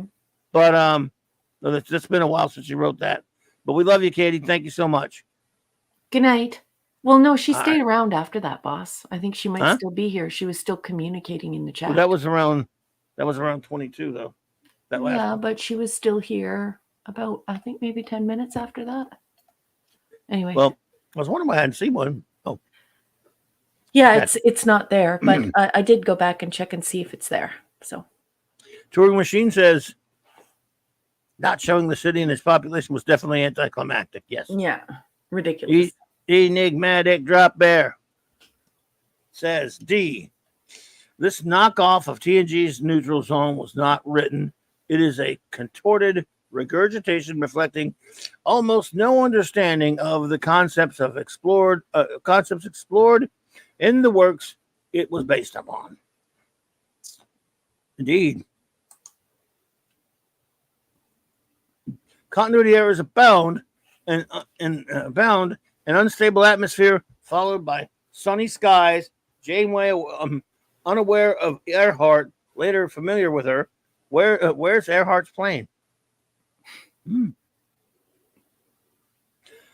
There was there was going to be an announcement. Then it's whomever turns up in the cargo bay, and on it goes. Well, true enough. They were very unorganized. What sounds like what you're saying there to me. But the main problem with this episode is its verisimilitude. It's unbelievable that aliens would travel 70,000 light years to collect 300 slaves from Earth. The universe is not this small. Very good point, sir. An AM receiver in a truck is not required to pick up in outer space radio waves from a terrestrial source. Yep. The crew taken hostage by a dude with a pistol. Phasers unstun anyone? Stupid. Yeah, very well. Not only that, why would the aliens put that guy into stasis with a gun? They would have taken his gun when he was passed out. And also his alcohol would have already evaporated. We still don't know who put it. Yeah, no, that's true. It was a big mess. No, you're right. You're right. No science here. Fanti says the truck could not survive that long. It'd have been dust. Morse code would gain their attention as it was East Standard Code. If they were humans, there's no prime directive. The odd part is they didn't visit the cities or fill their ship with foodstuffs that the humans would likely gladly provide them to help them. We don't know that they did or didn't. I should have said that they did. Yes. During the help, they didn't go. And they had a high technology, right? Mm-hmm. So I would hope they'd have gotten some help. Yeah. Detail on, but they just don't. They should tell you that. It's the thing you tell somebody. That's right. Detail on what advances, if any, the humans made since they didn't have access to advanced alien tech and 400 years in advance. Because of the sea. Joseph Dredd. Here comes the judge, says D+. Follow that rust. Cringe. And follow that rust. Yeah. A cringy line to start the episode. The truck thing was terrible. landing the Voyager on the planet was bad? What if the ship was stuck there forever? No shuttle and transporter boosters. Tuvok going to blue alert and not yellow. Amelia Earhart was a government spy. Tuvok acting like the truck backfire was a gunshot. Yeah. Why would he be afraid of a gunshot? Yeah, I don't know. Smilex says, takes back 32 nerd points from Mrs. Briggs. Okay, I just want to say, Smilex, I had a 4.0 in university, graduated first in my class with the Dean's Medal. Nerds don't know a lot about geek stuff, but you can't take away nerd points. What I'm trying to gain right now are geek points. Nerds are academics. Geeks are film and pop culture, freaky, crazy, knowledgeable encyclopedias. I have never professed to having strong geek powers. Guess where all of my strong geek powers reside? In Clobby and in Mark. I have none. I'm just a nerd. Well, So, as doesn't senior, have to do with school. I'm not very good at it. well, as senior geek, I hereby, of course, award you all the geek points that you'll ever need. Because you have more geek in you than you'll ever know. Oh, I love you. Thank you for saying that. But I should have known the difference between Revenge of the Nerds and Police Academy. But when he said the guy's last name, I was like, oh my God, I know that last name. That's the cop. But I was thinking it was the cop from Revenge of the Nerds. And Eric had a good laugh. So anyway. Yeah, no, it's so biggie. It's insane. What the hell? I'm just saying that you know a lot more. You don't know the things you know about Star Trek without being a geek. Oh, I love you, honey. Thank you. I the way want to it be a works. geek with you. You're one of the geeks with us. So Well, thank you.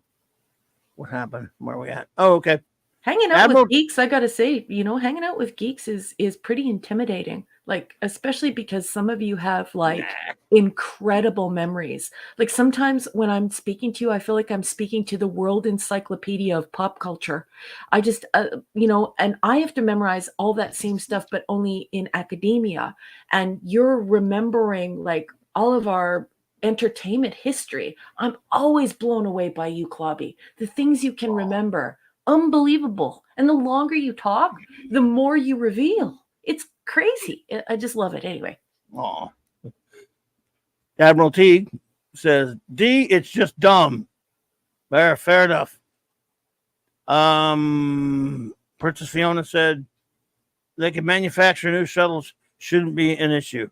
Okay. Yeah. Oh, I wanted to speak about that because I think that was a great point. Okay. I would actually completely agree with that, except for one thing. It's like Clobby and I have been saying episode after episode. They keep saying that they are desperate for resources. So if they don't have any resources, they can't be doing that. So that's why Clobby's saying, where are all these shuttlecraft going? It's because Clobby is constantly thinking about the fact that the writers are constantly reminding us that they don't have the resources to even eat, let alone rebuild shuttlecraft. So I just wanted to let everyone in the chat who is discussing that know that that's why Clobby said it.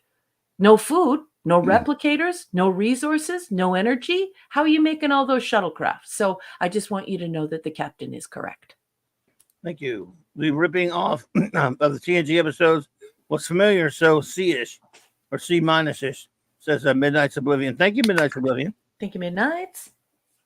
Chris Persia says C, for all the reasons stated by everyone, but I always come back to one question. Why did they need to land the ship other than to show this is the first Federation ship that could land? That's probably that's the answer, of course.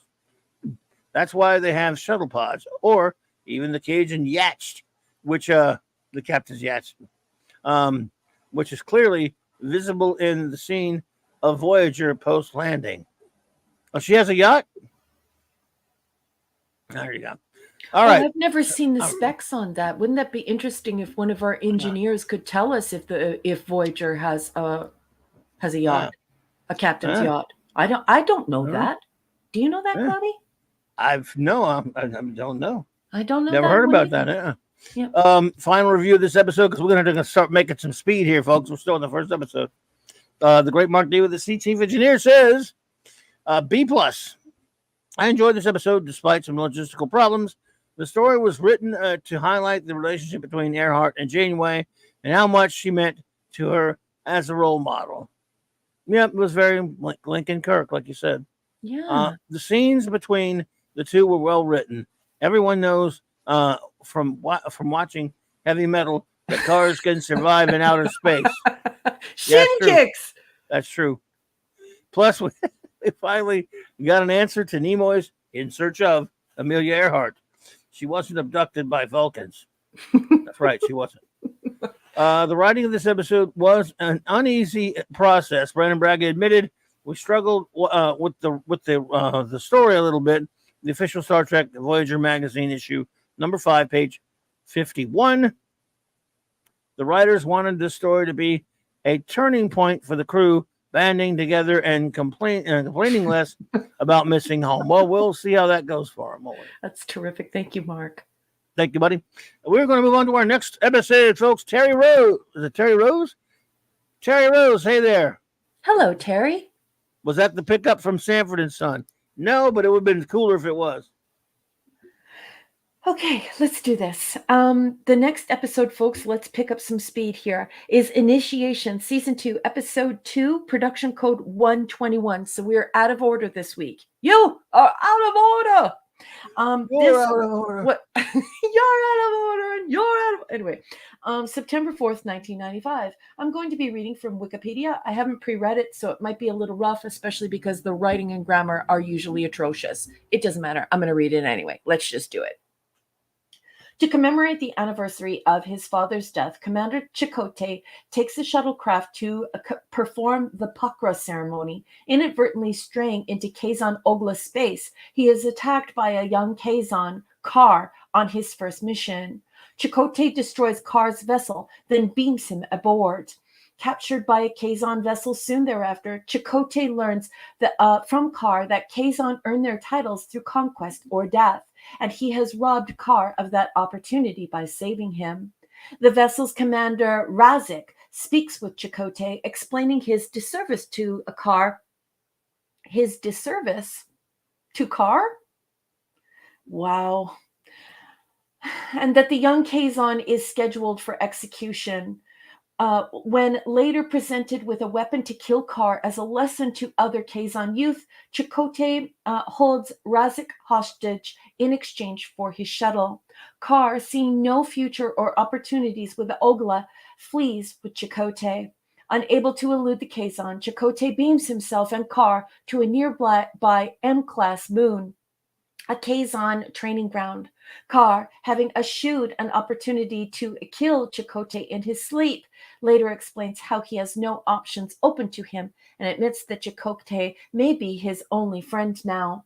Meanwhile, having tracked the shuttle's probable course, Captain Janeway, Lieutenant Tuvok, and Kess, Super Kess, proceed to the moon's surface to rescue Chakotay. Apparently she's on the away team now. On the moon, they meet up with Razik and his men, who offer to lead the away team to Chakotay. When Chakotay and Kar detect their approach, Chakotay offers to help Kar earn his name by becoming his prisoner. Coordinating with Voyager to prepare for resuscitation, Chakotay tells Kar to shoot him. See, no need for Kess. Kar instead shoots Razik, earning his Ogla name of Jal Carden, and promoting Razik second in command. Haliz. The Ogla allow the Voyager crew to leave, and Carden's promise that he will kill Chakotay if they ever meet again.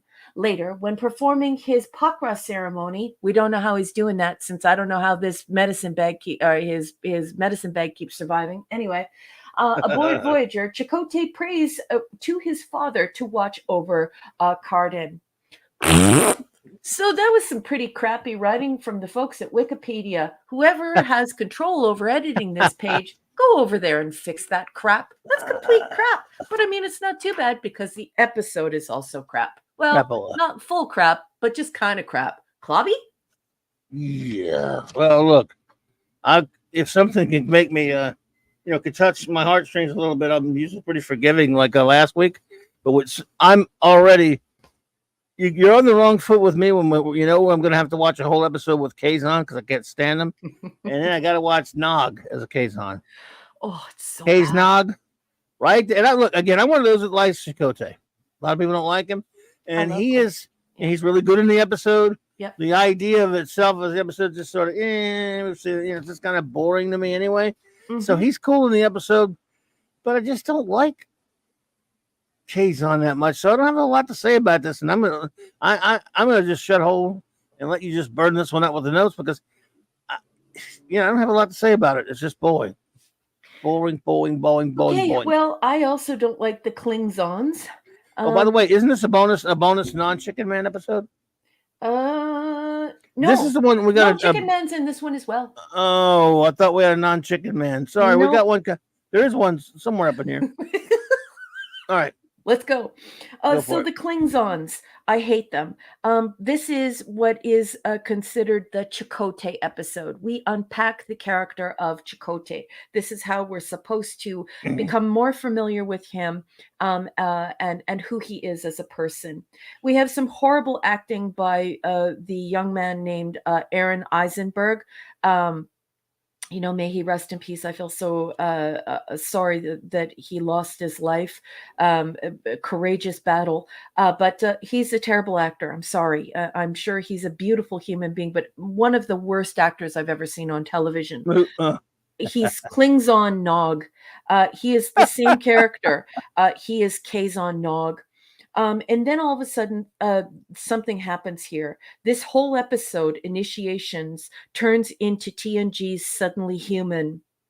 And we find out that Klingon Nog is actually Jono. Okay, he's on this exact same journey as Jono, and is interrupted instead by Chakotay. And this is what I'm talking about. Once again, how these people say, well, hey, can you name that episode? Well, out of 735, my brain is going to go to like 3 or 4 episodes. It's not just going to the one iteration of Star Trek that you've memorized. So I always like pointing out to people how much recycling happens, especially with the newer authors who are corporate authors instead of being individuals like the Holy Trinity that started all of this. Anyways, I hate Neelix. I hate the Chicken Man. I hope you go see my video because something really horrible happens to the Chicken Man in my video. It's hysterical. Anyway, I hate Neelix. So Neelix is in this episode? Yes. Draw that man in a chicken suit. It's the Chicken Man! Kate, hey, Katie, thanks for coming back, but don't worry. I got your review saved there. I'll save this. We'll talk about because I like Chakotay also. Good. Go ahead. Okay, so this is Jono. So now this is Nog playing Jono, and then playing Alexander. So it's just very weird because it's very clear that this is Suddenly Human. That it's very clear that this character is on the exact same journey as Jono and has the same father-son relationship as Alexander. So once again, we have this. We don't have our own ideas, so let's just do a mishmash. Let's do a remix of something that we're very familiar with. Yeah, I hate Neelix.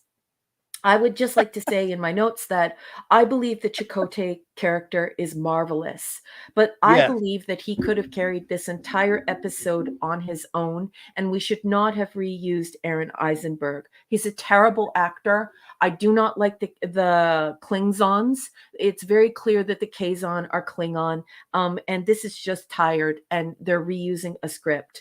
But Chakotay's marvelous acting. We don't need the Klingon Nog, and we don't need Neelix. We don't need Neelix in this story, and we don't need Klingon Nog in this story. Just leave it alone. Let Chakotay experience just pure aliens. Don't recycle, don't reuse, don't do any of that. Just give us something new and give us what we want, which is Chakotay, an extremely handsome guy. He's the son of Mexican immigrants. There's no denying that he's dashing, and he's also a hell of a good actor. leave Chakotay alone. Can I just have the Chakotay story, please? Anyway, Chakotay's shuttlecraft is destroyed. And this is the second time he loses his medicine bag in the total destruction of 2 ships. And so here we have Jerry Taylor. She should have been looking at the continuity here. This is why these corporate writing rooms need to have do more than just share their ideas and then, just barf out all this recycling that they do or crap out all this remixing that they do. You also have to watch the continuity. Do your job. Do your job. Your job as an editor is to protect your author. You know how many times my 2 editors, I have one unofficial editor and an official editor. Do you know how many times they've come to me and said, you need to explain this, like right now. And I listen to them so I don't wind up getting into crap. Anyways, Neelix takes command of the bridge in this episode, which I think is absolutely horrible. At this point, I want to put a phaser on him on like maximum stun and like hit him like maybe 10 times. I'm sorry. Anyway, Eisenberg is absolutely awful, although there is no doubt that he is likely an amazing human being in real life. His acting is awful. It is absolutely awful. It isn't even at a high school drama class level. He has the same cadence as Nog. He has the same delivery as Nog.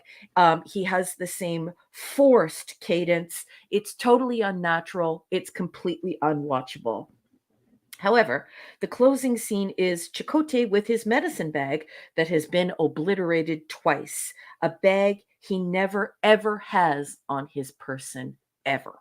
And so I wanted some Chakotay here, and I didn't get it. I just got a whole hell of a lot of Klingzon Nog, and way too much Neelix, especially Neelix taking over command of the bridge, insubordinate, speaking directly to the Kazon Ogla, interrupting Tom Paris, who is in command, and endangering the ship with his weird sort of poker game that he played. I don't know why we're grooming Chicken Man to be on the bridge, but we need to stop it right now. I don't enjoy watching this episode. I begin rewatching every single year starting on January 1st. Maybe some of you, this is your first time, second time watching Voyager. I don't even know how many times I've watched Voyager because I rewatched the whole 735 every single year starting on January 1st. I hate Chicken Man. I want to pluck him and stuff him and cook him black. I want to burn it black. Anyway. That's 70s rock fans here. Hey, buddy. Hey, 70s. Oh, yes. And Katie got to meet Mr. Beltran a couple of times. Says he's a great fellow. Yeah, well, he's not only is he handsome, but he's a sweetheart. So I've always been a fan of his character. Absolutely. Yeah, and he's a hell of an actor. Yeah. He has such great chemistry with Janeway. I don't like that sort of thing in my science fiction because I find that it goes too daytime soap opera and the acting's horrible. But he's marvelous when he's looking into Catherine Janeway's eyes and he's giving the goo eyes. I'm okay with it because at least he's handsome and it's believable and there's some nice sexual chemistry between the two of them. And this is really far away from watching Odo. The mother bird feeding the baby bird that is Kirodo. So that's shite. I gave it a C minus. I gave it a C minus because I'm not going to lie, okay? If people are upset with me, I don't care. The whole episode deserves an F, but I gave it a C minus. You want to know why? I love Chakotay, and I think Robert Beltran is a wonderful actor. And it was the writers who spoiled what was supposed to be his character unfurling. It was supposed to be us bonding with his character, and instead they gave us stupid, Klingzon Nog and Neelix taking command of the bridge. Yeah, I also gave it a C minus for pretty much the same reasons. I like him. He's likable. He's really good in the episode. He's a good character. Everything else I can't stand. I can't stand the Klingzons. With that scene with Neelix is so bad. I almost had to blot it out of my mind. I couldn't believe I know. I'm pretty sure they had one episode this week where we didn't have to see Neelix, but anyway, well, there we go. All right, everyone. Now I will ask you to please give us your rating of this episode and any words you may have about it. And while number one is starring those, I got yours, Katie. I will bring us some Max Redstone entertainment. How about that? All right, everybody, here we go. Initiations by the great Max Redstone. Ceremonial Chakotay causes a wreck. Somehow Kazan Nog must now take his neck. It befuddles the mind that this idiot was not left behind. For this, the smart people use a holodeck. Yeah, I don't know why he's doing it on the shuttlecraft. I don't get that either. Now, our wonderful friend Katie says, I had to come back and give a rating. Yay. Well, good to see you back, love. I read your other rating, or your other review earlier, just so you know. She says, B+. Always loved me some Chakotay Beltran. I thought Aaron's character was sweet, and the story of turning away from gang life and Kazan society was good. All right. Well, thank you so much, dear. Let's see here. She says, my man Chakotay, man, myth, legend. Yes. He is cool. She also said, what's it? Yep, she says, I'll go down with supporting Chakotay any day. Never understood how people could dislike him. Mostly the newbies who hate anything good and wholesome. I've noticed that. He gets abused, and I never really understood why. So anyway, let's see here. Pleasant Valley Picker says B-. Chakoki was good, but only good thing. Gotcha. Scuba Pete says F. They recycled so much this episode, we had to have a nog to Vakhez rocks. Even Lazarus did it better. Indeed, sir. Zathras says F+++. This episode sucks. Well said at Zathras. JT Kirk says D. Don't bring Nog on your show as different characters, especially when the other show is running concurrently. I can't stay in this episode, so when it's all too obvious Nog is the Ogla, I think the Ogla child. One. What's number 2? Okay, we go. Sorry. A coochie? A minus coochie? I don't know. I'm not going to go there. Oh, yeah. Yet another Chipotle heritage episode. Chipotle says his people didn't own land, yet as a tribe descended from Olmec agrarians, this indignant line is almost certainly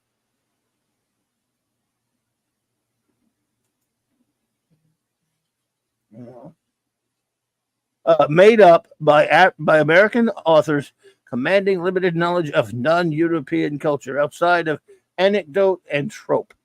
Chipotle's name is actually Commander Chipotle Steak Burrito. He did earn his name. Wow.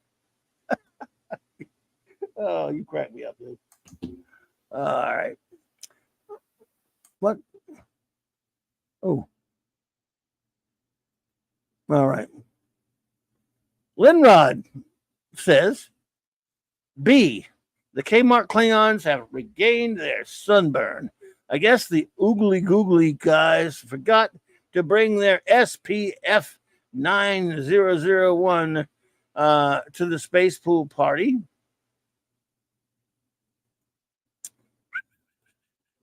I've come to the conclusion that Chakotay has the world's biggest prison pocket. It's the only explanation as to how he continues to have things that should have been prison. destroyed on a ship. Wow, I can't believe you went there. You. Oh, you. My biggest complaint is this one. In this one was the usage of the shuttle for his ritual.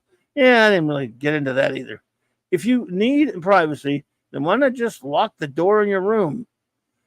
Or at least they were near a planet anyway, weren't they? Why don't you just go down to the damn planet?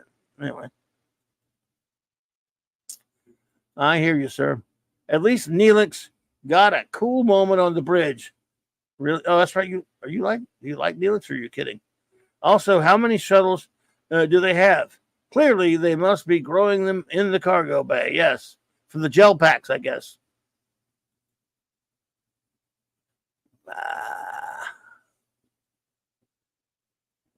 Where are we at? Fiona says 1 of 1. Yeah. Oh, yawn. D-. Gotcha. Thank you, Fiona. Oh, the AI show said D+, optional title, irritations. Kazon needs to be initiated. Chakotay gets captured. The away we go team gets him. And as they said on Seinfeld, yada, yada, yada, Kazons must have scary fraternities. They are a scary fraternity. Max Redstone says D-. Kazon Alga? Kazon Nagla? Kazongla? Lasagna? Lasangla? Okay. Neelix is so loathsome, he makes Oliver from the Brady Bunch seem like a beloved TV icon. Wow. We went all the way to Oliver. Nice. And he deserves it, too. He deserves that absolute abuse. Michael Beacom says, D.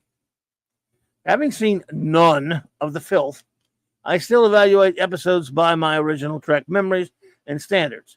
This is trying to sell the new bad guys, the Kazon, and it just fails. So do the Kazon.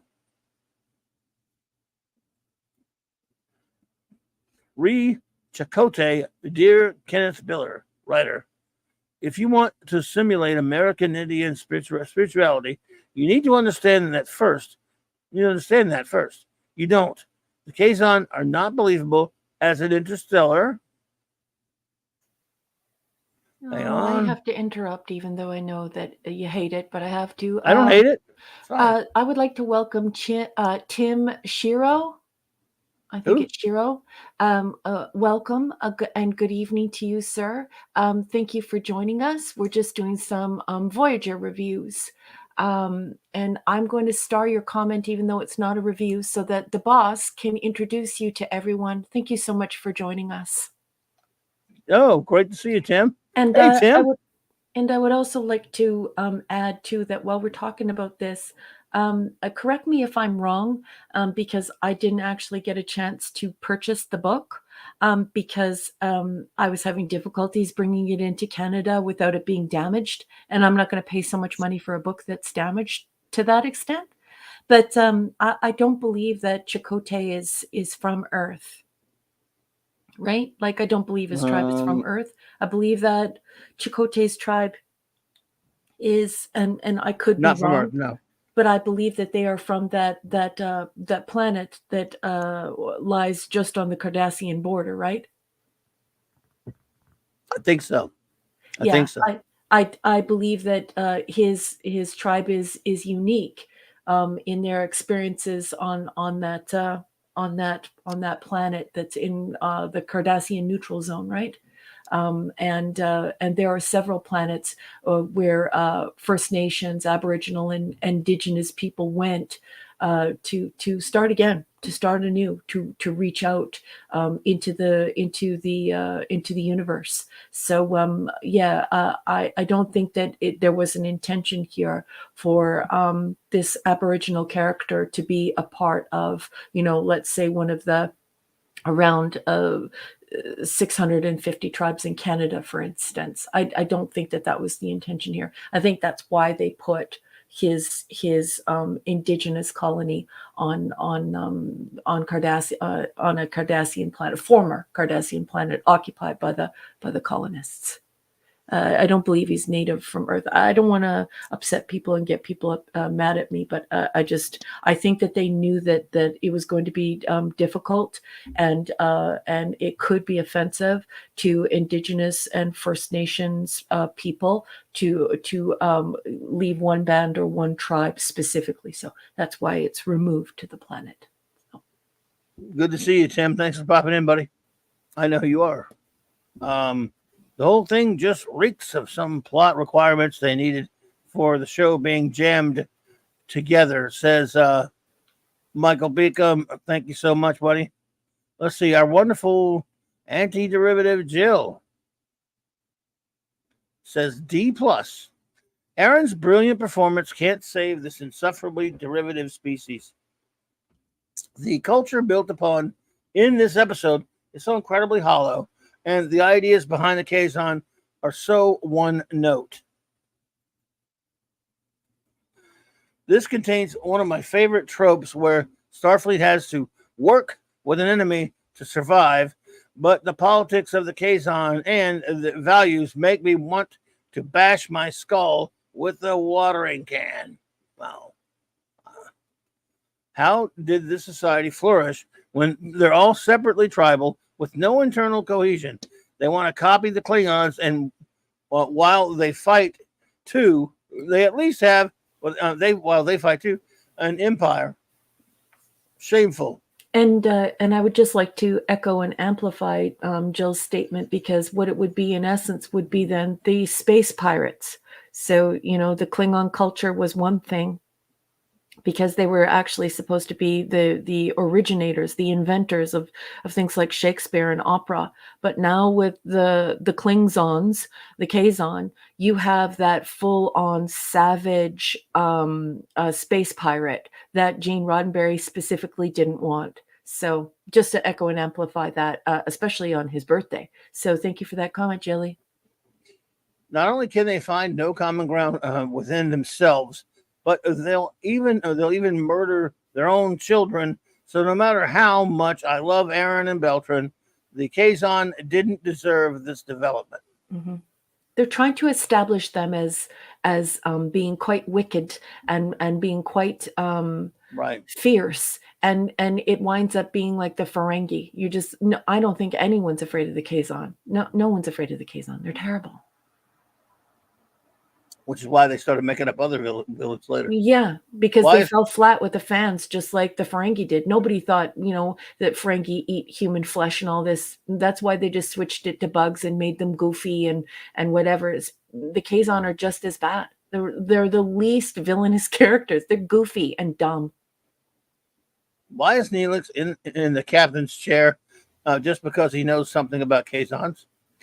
You have one job, Mr. Paris. Don't let Neelix take command. It was really stupid. I think you got me wanting to reduce my rating. Jill. B- says, Pleasant Valley Picker, as I enjoyed a Chakotay episode, Kazons do suck, though. Still a good enemies working together ep was fun. All right, PvP. Yeah. Thank you. Yeah. And the Tetrarch of Apathy says, Raquel, in a later episode, he goes with his father into what I believe are the Andes to look for their tribe's progenitors. Exactly. And I think that's what they wanted, right? I think they really wanted a First Nations, Indigenous, Aboriginal presence, but they didn't want to offend or to overstep. So it became something a little removed, so that we could celebrate Indigenous people, we could celebrate First Nations people without the technical requirements of calling in experts and things like that. So probably would have been better if they just would have chosen a specific band or tribe and ran with it, but they didn't, but it is important for folks to know that it's sort of like a mixture of all of them to explore the ideas of Indigenous people, of First Nations people, rather than exploring just one specific tribe or just one specific band. So, yeah, Anyway. Oh, PVC said, sorry, did not mean to post twice. No problem. No problem, BVP. Sean Carter says, I give this an F, said in a loud McCrocker voice. Fairly Odd Parents reference. Said that F. Shooter says, C minus. Nog, is that you? A bit of a downgrade going from regular Ferengi to a Klingon. That loop to loop is not impressive. When you realize there's no gravity. Nice to see some cultural world building for the Kazon, but they're still just a cut price Klingons. Not of the worst episode, and more than a bit cliche. Is it me or is Chipotle more than a little hypocritical here, given he betrayed the Federation to join the Maquis? Also, why was the doctor needed to check for biological residue on the debris? I don't know.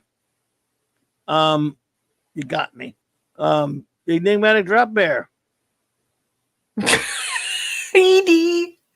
says, I fell asleep watching this one. The cut price Klingons do nothing for the credibility of this show. I hope the show ends up doing away with them. They pretty well mostly. They're a poorly conceived concept. Yeah, then I won't. If it's the case where we spoilery, I won't spoiler you. But let's see here. Simply Steve says D minus or D rating. I never just sure that's a separator or not. But let's see, it doesn't matter. Rating. Alt title: The Talaxian Mutiny. Kazog side quest was unnecessary. Neelix usurping command 2. Yeah. Chipotle centric, but lacking Chipotle. Yes. Why oh why must we watch to see Chicken Man Raspberry? Yes. Yeah, man. Yeah. That's a request. Oh yes, of course. You know, Simply Steve is welcome at my Star Trek table anytime. The great Chris Perza says C minus. I've heard the better version of this episode in the 1985 movie Enemy Mine. Yes, at least the two enemy species managed to come together after overcoming their differences, eventually bringing peace. Yes, indeed, sir. Mm-hmm. The great Bronze Richard himself, Eric Key says, no one's answering him, so may I please do it, especially because the chat's acting weird. It's burping lots of messages, and I don't think anyone's answered DJ Ronnie G, and he's our friend, so I want to answer him. He says, by the way, just to confirm, this emoji and its waddy sticks represents phasers being shot and are chopsticks, right? No.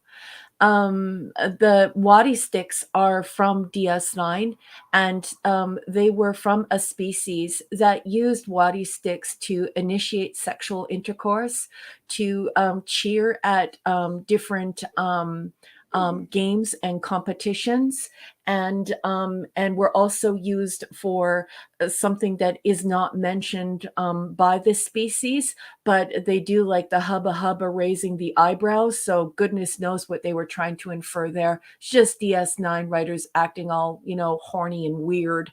Anyhow, waddy sticks are from the what's the episode? Alan Moraine. Yes, something way home or something. Homeward Bound. Home. No, Long Way Home. Or... Long Way Home. Yeah. Anyway, that's what those are, DJ Ronnie G. So they're the actual waddy sticks. Waddy sticks are from that species. That is from that episode. So when you clap the waddy sticks like they do in that DS9 episode, what you're doing is you're either cheering a sport or you are inferring something sexual, and that can usually pull on not pull on. That can usually provoke an Alan Moraine and a cheering. So that's what waddy sticks are. Sorry. The actual name of the episode is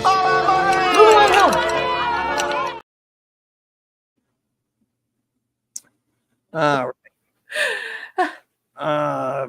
Eric K says, D minus. Once again, the backwards Kazon lose to a shuttlecraft. Lose to a shuttlecraft. Why didn't Chipotle take the cracks me up every time out the bigger ship and within ship as well with the shuttlecraft? I guess we would not have a story then. That's yeah, it's pretty much the way it is, buddy. Why didn't Chipotle go onto a planet while the rest forage? Yes, send Kess and Solo to save the day on the planet commando style. Raquel loves Neelix and really likes Kess, or do they have that wrong? You have that wrong, Eric K. I hate Neelix. I hate Chicken Man. And I strongly dislike Super Kess. Yes. Joe Dredd, Joseph, here comes the judge, says F plus. Why couldn't Chipotle meditate in his own room? Chipotle going into dangerous space alone for the for the second time in command of the ship. Kazon Nog is a terrible pilot. Chipotle performs a millimeter, whatever. Okay, I'm sorry about that one, buddy. You got me a little bit on that one, though. I hate to interrupt you. I know it's a pain in your neck. Sorry. I don't want to let this fly by. Michael Beacom is leaving. Everyone, Michael Beacom's leaving. Michael Beacom, thank you so much for joining us. Good night, my marvelous, Michael. wonderful, cool friend. You are just such a sweetheart of a human being. I'm so happy that you joined us tonight. Thank you for sharing your company. You're a good friend. Thank you, buddy. Let me thank you for a super chat before you stop that. Before you, I hope we didn't run out. Michael Beacom, thank you. It's just reinitiations. Thank you for the super chat, buddy. By the way, Dear Trek shows and filth do not use Vasquez rocks ever. Yeah. We know them, and you will never be worthy. Don't even try. I agree. Yeah. I like how you recognize the rocks as well.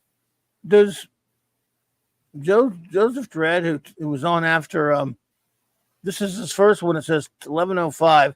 He mentions a second one here. I don't have a second one. Yeah, I just put up with what was there, boss. I just sometimes people change things, and I just mark them, boss. Okay, so you haven't seen nothing after that time? No, I can go and check again, but I do my best to. No, I got you. No, it's no problem. I'm just saying if you could check after 11:05, just in case. While I do this. Well, I'll wait till you try that one. I'll do this one real quick. Baba Doom 1 says C-. Chipotle drives me nuts. He's a good actor. He does his best with the part.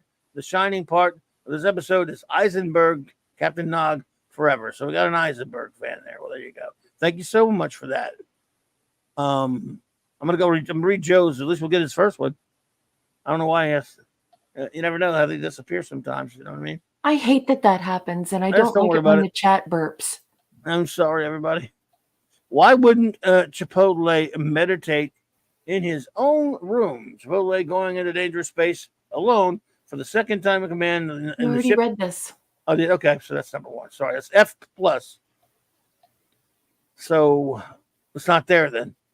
Yeah. Sorry about that, Joseph. Hold on. What is this? Whoa. Hold on. There you go. What's this? That was right after it, so maybe that's it. And you might have forgot to run the number. He says, Neelix sitting in the captain's chair was the worst part of the episode. He goes from a third-rate cook to captain chair Kazon. Children are like Sparta. Chipotle ends up meditating in his room at the end. You know, basically, we probably already done it, but it should never be forgotten when he, especially when he ruins an episode. Draw that man in a chicken suit. It's the Chicken Man! There you go. All right. Now, final review of this one of the evening, folks. Mark D. with the C, the chief engineer, says Chakotay's backstory was explained during the course of Star Trek Voyager. He was born in 2320 on a Federation colony near Cardassian space. in the demilitarized zone. I remember Yeah, mentioning that. exactly what I thought. Thank you for bringing the receipts. I don't like to say like unless I have proof. I don't like making like absolute assertions unless I have proof. So the fact that you have actually brought the proof here with in-text citation is excellent. Thank you, sir. B minus. He gives the episode. Beltran's acting makes this episode watchable. It was a mistake to cast Eisenberg as Carr. I kept waiting for the Grand Nagus to show up. Yeah. Inconceivable. Yeah. It's too close. He plays the character far too close to Nog. The story has potential, but the Kazon never click as worthy adversaries. Why did they send Chakotay out into unknown and possibly dangerous space on a shuttlecraft? I don't know. Does Beltran use PIM particles to store all of his stuff? Yes, clearly I don't know what does. that means. It's a reference to Marvel's character, Giant Man and Ant-Man, who could make things very, very small or very, very big with PIM particles. Oh, cool. Hank Pym. I'm going to get myself into trouble, but Alark Harrison put in a late review, and Creed Fan Forever is here. And hello, Creed Fan Forever. It is nice to meet you. And Princess Fiona is fading fast. She's off to bed. So good night, Your Highness. Princess. Everyone say hello to Creed Fan Forever. Thank you for joining us. Welcome, Creed Fan Forever. And Lisa's Lisa is a part of this burp that's going on. I have to go find her. She said that she put up a review, and there's no way I would miss her. So let me go see what happened in the burp. Let me finish what I'll keep doing this while you're doing that. Mm-hmm. Despite first being named as a Sioux and later a Hopi, Chakotay was given no tribal affiliation at the start of the series, something that was later resolved in the episode Tattoo. And now Laura Carolson says, I give this episode a B. It was mildly entertaining, but the story and plot were a bit predictable in my humble opinion. Thank you so much, Laura Carolson, for that. It is, of course, greatly appreciated, as all of your reviews are greatly appreciated, my friends.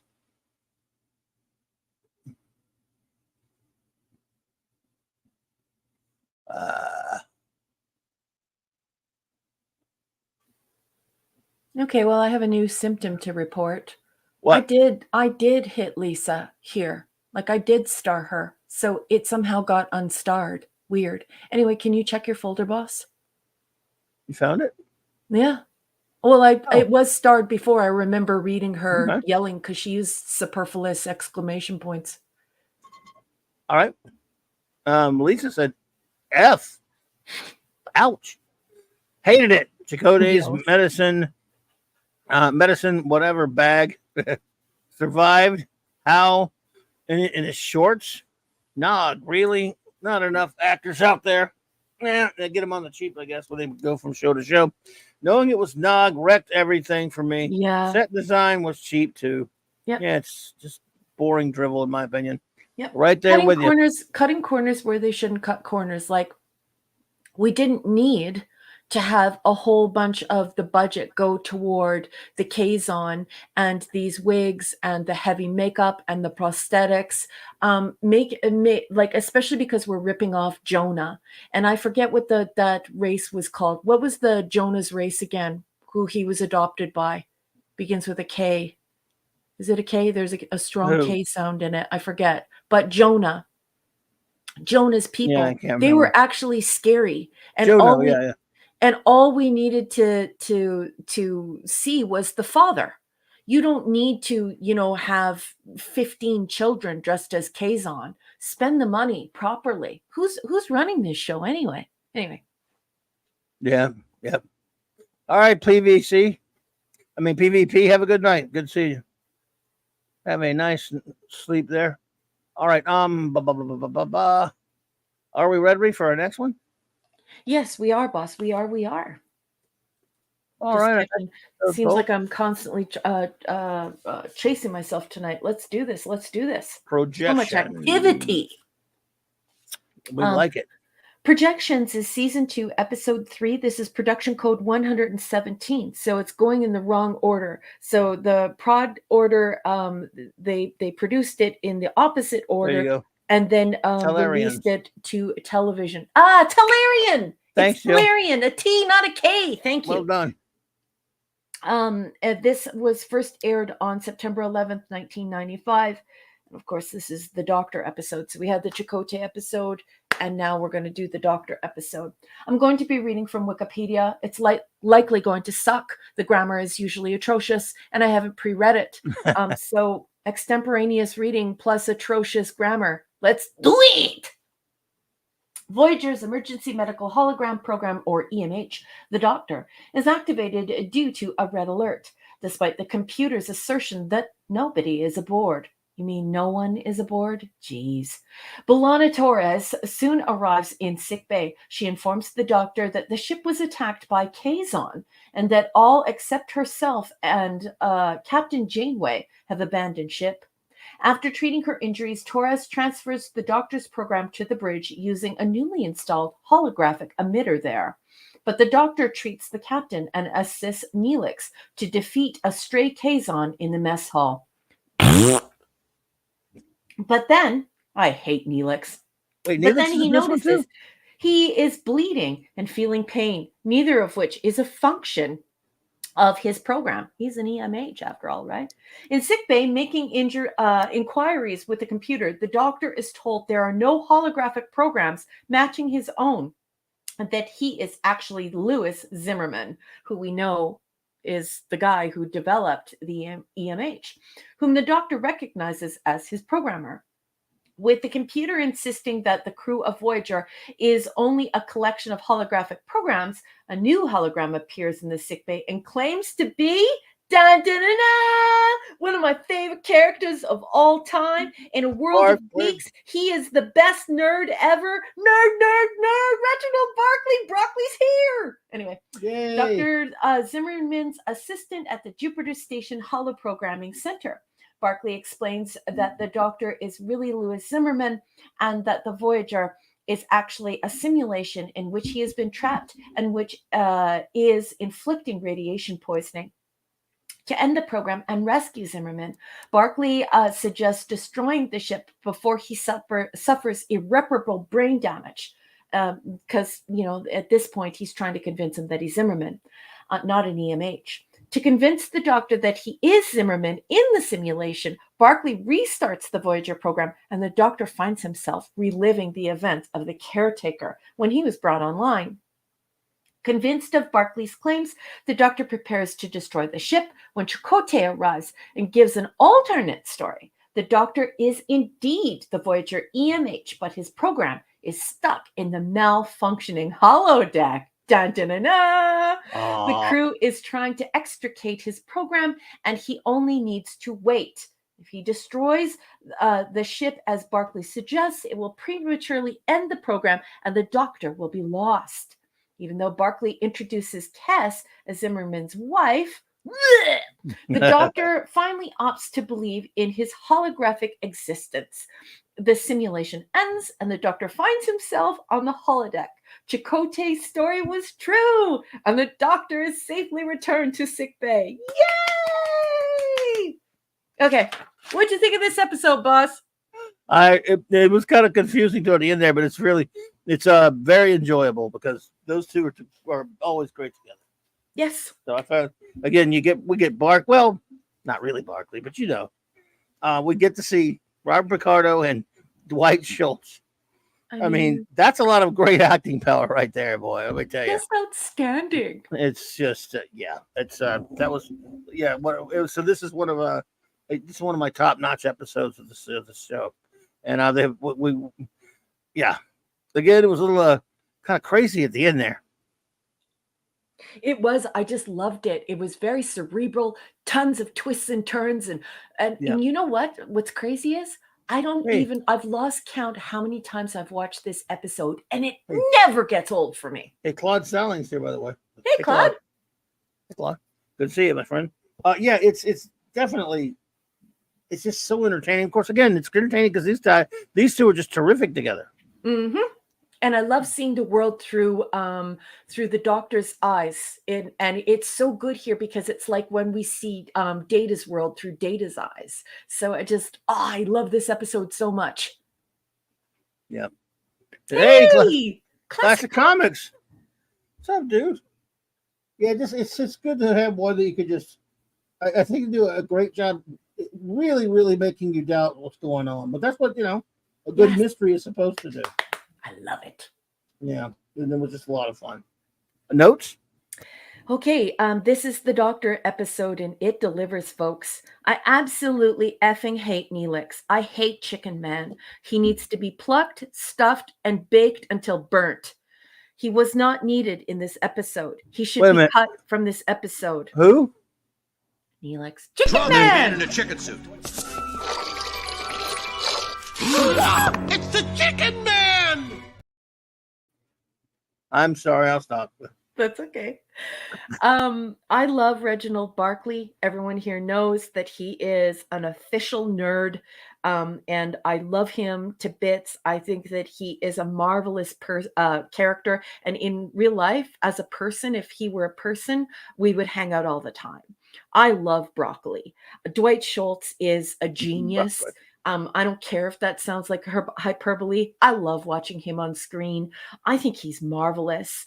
And his chemistry with Robert Picardo is so good. The slap scene is the exact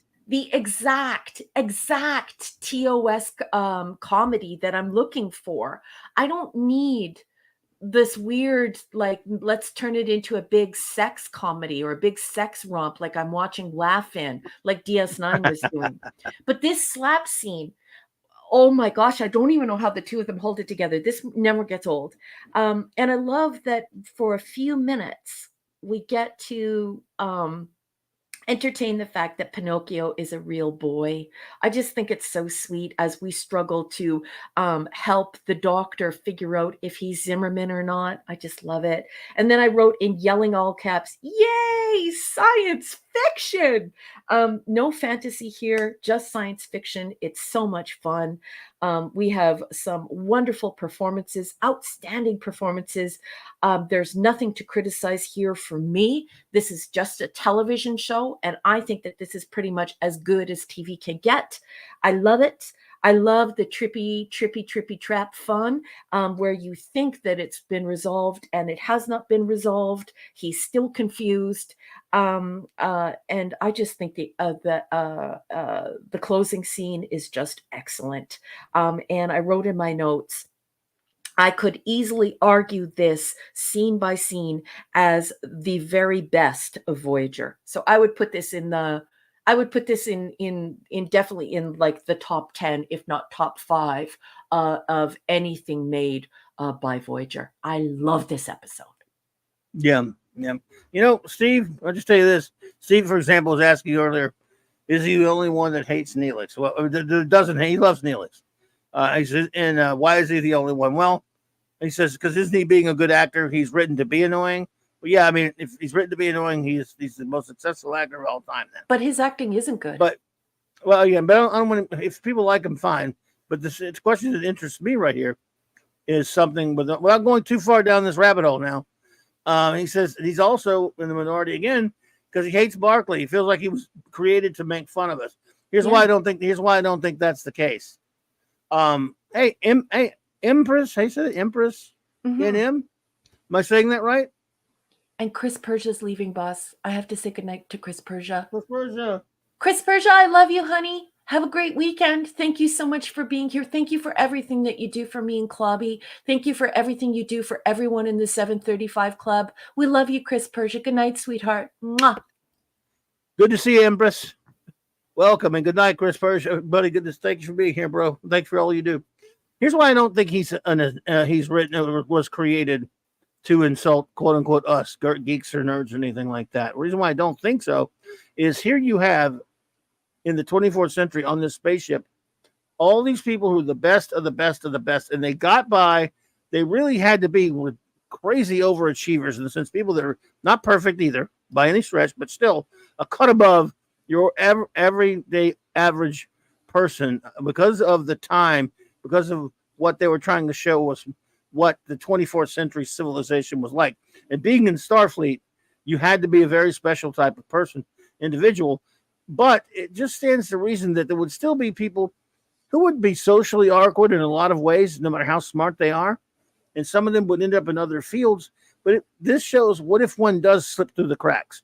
What if a few here and there who are socially awkward still in the 24th century were aboard all these super achievers on the Enterprise, and how would they, let's say one or two gets through every now and then. It makes sense that that will be the case. And that's what Barclay is, a study in someone less than 24th century perfect, but still brilliant in his own way, making it into that scene, living that life. And I think that's why he was not, I don't think he was intended to be an insult to geeks or nerds. He was a, what if a geek or a nerd, somebody of that type of people, existed with all these other super achievers. And in this case, the very first episode, Hollow Pursuits, we see that, a few people get annoyed with him, but what does Picard do? The Picard, who was the adult in the room, the captain comes and says, you know what? This man does have problems. But, people are always just shoving him out the air like to some other ship. How about we take responsibility and we try to help this man? This character was there not just to show that there could be a person with these types of problems like Barclay, but also it wouldn't be easy for the other people either to help him fit in. And I think that's what they were doing. I don't think he was conceptualized to insult anyone. Well, the officially, if I could speak for a second, directly to you, Steve. Officially, yes, the writer has said that she did write Barclay to make fun of us, and like these nerds that you can't handle. They're just crazy. And they're just awkward and awful. Yes, originally. But I'm gonna say something here that might blow everybody away, but I'm just going to call it like I see it and be realistic. Broccoli's education is entirely realistic, and so is his personality.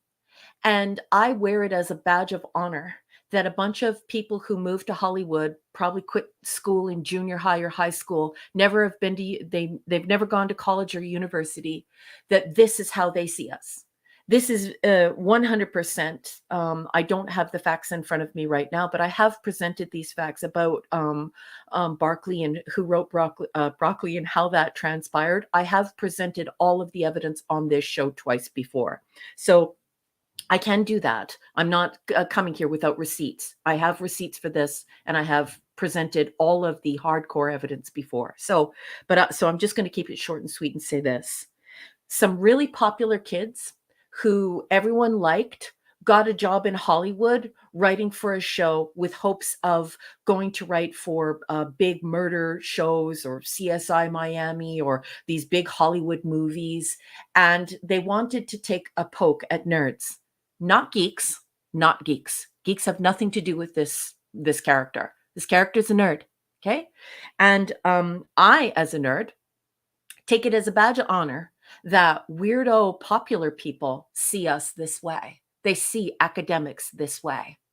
Furthermore, I would just like to say that I like the fact that Broccoli could do that for me, that he can be honest about what it's like for us when we go to university. For me, I had to go to university as an adult, but what it's like to go to university for 7, 8, 9, 10 years. And many of the people who do that, and they dedicate their lives to science and to edification and to helping other people, they don't get the biggest social experience. Okay, so I don't think that he was creepy with Deanna Troi. I think that he honestly represents what it's like for some men when they get to a point in their life where they've worked for 2 doctorates and they're doing something for society. They're building society and trying to make society better. And they've spent no time on their physical selves, and they haven't cultivated a big friendships circle, and they don't know a lot about women. And I'm sorry, but that's just true. People in my circles, people who are academics, who are in my circles, rich and poor, abjectly poor, most of them poor, are like Broccoli. And I think you would be shocked if you hung around with me in real life. I'm an INTJ, and I would prefer to hang around with Broccoli. And that character, if that character was real, I'd prefer to hang around with that person than any of the popular people that I know. Popular people actually annoy me. I can't be around them. I hate small talk. I don't like people who like try to build clout, build up all these big friendship groups, try to control one another. I don't like any of it. So for me, they made this to make fun of me specifically and people from me, from my social group. And I accept it because not only is it true, but I'm laughing at these popular people who think they're so awesome that we're fools. We're not fools. You move to Hollywood at a junior high or high school, and you're writing screenplays for TV, hoping for a big movie thing.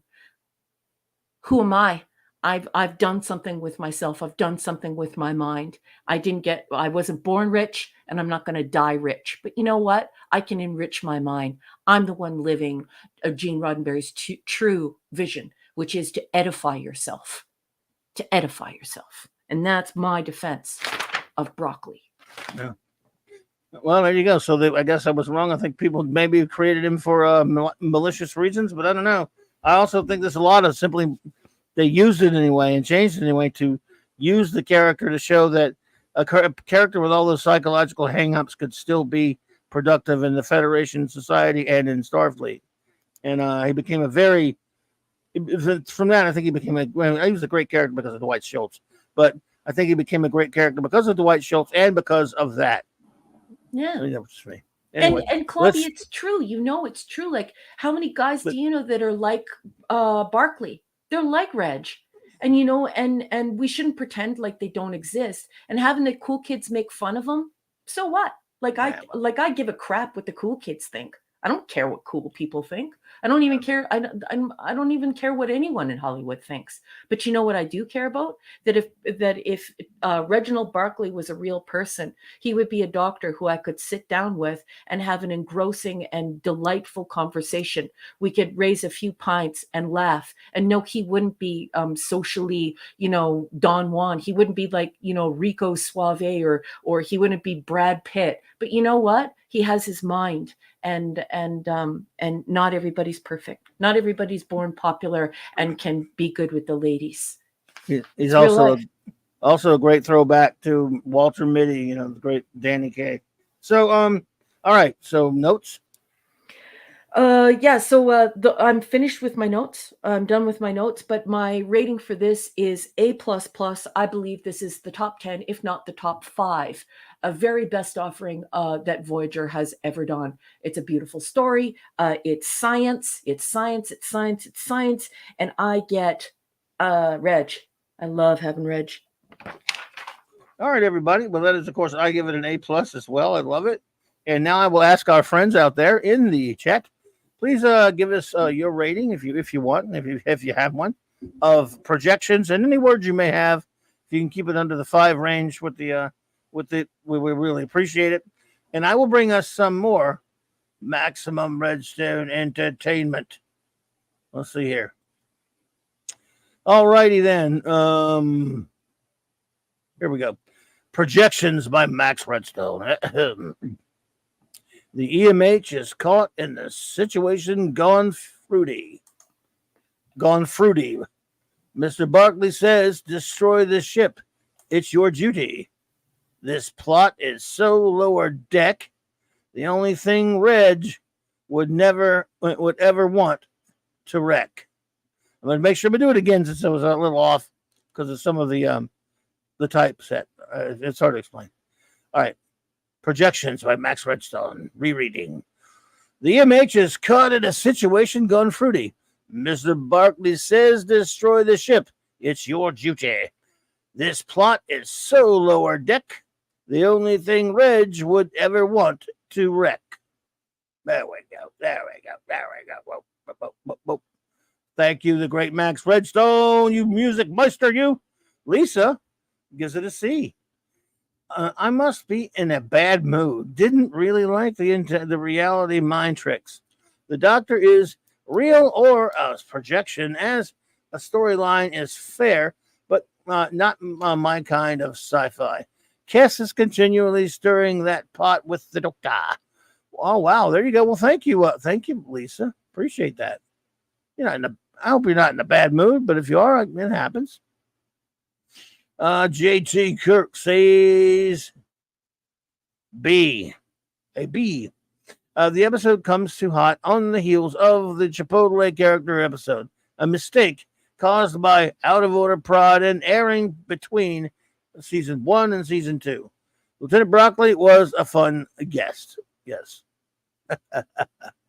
Broccoli. Anti-derivative Jill, our wonderful communications officer and specialist, says A+. Where is everyone? My first science fiction as a kid was The Twilight Zone, and this is quite the adventure. This quite the adventure made me even more fun and exciting by the MH and getting to see Hollow Barkley.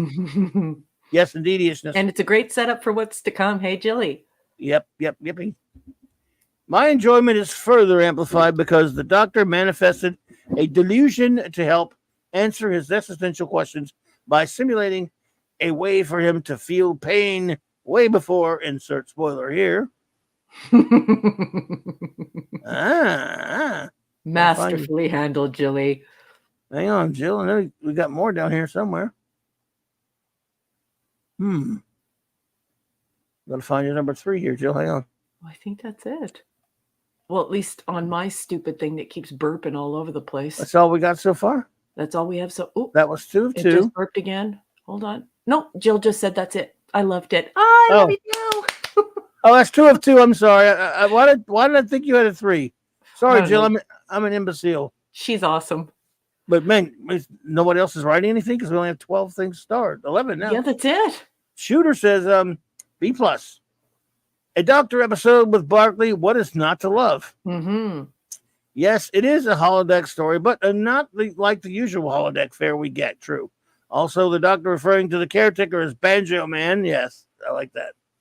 Where are you at? Wait a minute. Is he? Huh. He's on there twice. Yeah.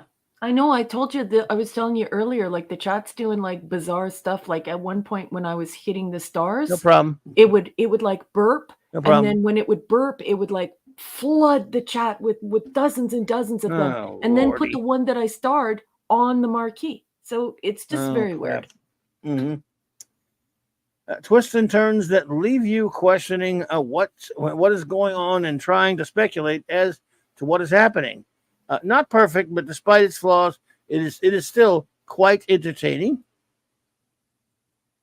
Who else envisions Neelix throwing eggs at the Kazon in that food fight? The Doctor also has feelings for Kess. Who else on the ship wants to jump on a boat? Well, hey, Joe Dog's here. He's like, "What's up? Hey, Joe Dog." Yeah. All right, Joe Dog, welcome. Shoot says, yeah, I accidentally posted twice because I was using Control V instead of Control C. Not a problem. Not a problem. No problem, buddy. Shoot. Empress NM says the Pathfinder episode. Yeah, I love that one.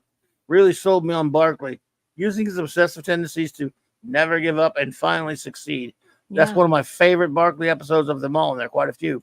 Yep. Captain Infinity and Beyond says, questioning reality and no time travel. What's not to love? A++. Did you really watch that episode, Cap?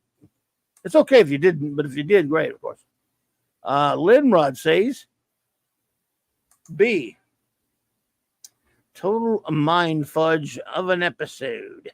Perhaps it was due to my head not working right at the time, but this definitely left me feeling confused as to what reality even is.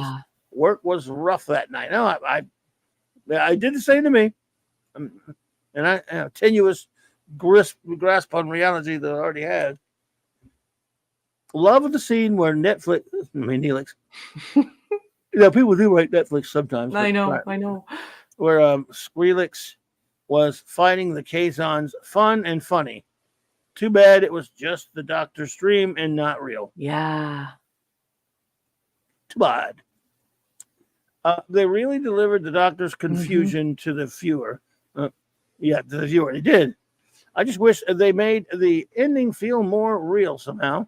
I gotcha. I I see why you're saying that. I kind of chalk that up to it, like, to it being so tenuous. You know what I mean? That's a part of it. But I don't even know if these writers are even that clever. The great Bronze Ranger says B-. Plot was a bit obvious, but it was nice to see Mr. Broccoli. We all like us some broccoli. Broccoli! Bubba Doom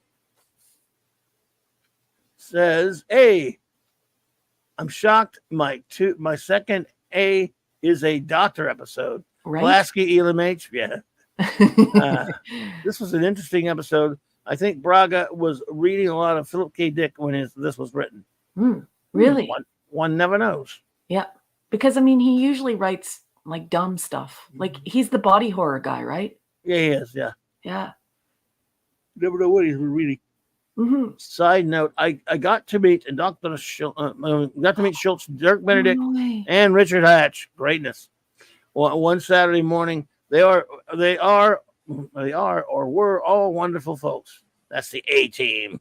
They were all bleary-eyed and I bet hungover. Even so, very cool. Yeah. I met Richard Hatch and Dirk Benedict, but unfortunately never got to meet the great Dwight Schultz. I'd love to meet him. I'd love to meet that guy. He's just such a great actor. Indeed. Joseph Dredd says B. Inception in the hologram. Inception in the hologram, right? Rene Descartes. I think, therefore I am. Dwight Schultz and Robert Picardo. Excellent episode. Only bad part was at the end when Kes was married to the EMT. Rene Descartes. Therefore I think, therefore I am. All right. C says the AI show, the return of Barkley, more of the Doctor and the holodeck to boot. Perfectly fine episode. Unfortunately, Hannibal, Face, and BS were stuck dealing with the Borg. Yes, BA. I think it'd be BA, but that's cool. Alaric Harrison said I give this one an A++. I think all of the good points have been well written by Brendan Braga, well directed by Jonathan Frakes, acted by two favorite actors, Robert Picardo and Broccoli, and cameo by Majal. Just wanted to interrupt too, because I wanted to make sure that I provided those receipts. A ton of it has been written about it, but I just couldn't remember the woman's name, the one who invented Reginald Barkley. She's a University of Rochester professor, Sarah Higley. And she has said various things on the creation of the Reginald Barkley character. I've read several of her accounts of why she created the character, and she described her conception of him as repulsive, wrapped up in himself, brilliant in his field, and socially a washout. And she said some other awful things. So, I mean, I guess that's the way some people view academics. It's very sad. Anyway, if you want to read about that, it's Sarah Higley, folks. There you go. Look her up, the ranted cow. Yeah. The great chief engineer says A+. It's got Barkley. Enough said. The episode kept you guessing about what really was happening, and the twists were believable and enjoyable. The Doctor's humor really shined when he started deleting characters that were annoying him. Unfortunately, Neelix survived. Yeah, it's a damn shame. I love Mark. Mark's so awesome. Yeah, Mark. I'm so sick of Throw Neelix. that man in a chicken suit. It's the Chicken Man! So, let's see, where were we? Thank you, Bubba Doom. Appreciate you, Bubba Doom. Says, Tuesday night, 7 p.m., NBC, the A-Team, made my childhood. Thank you for that. You got to love them. Maybe you could hire the A-Team. Enigmatic Drop Bear. Hey, buddy. Hey, He wrote, A, it's so great to have Reg back. Yeah, I agree. This is the kind of Star Trek that really works. Works. Science fiction that explores an holographic hologram hallucinating itself towards its own demise. Indeed, amazing. The Doctor's salvation, through his internal dialogue, resolving inconsistencies in logic, and the outside assistance from his real-life colleagues, tinged with the desperation, was so very effective. Absolutely, right there with the EDB. Indeedishness. So, what do we think? We got this one. It's nice to have one like this, wasn't it? Yeah, let's get at the next one. All right. Well, let's see here. Our final review of the night, folks, is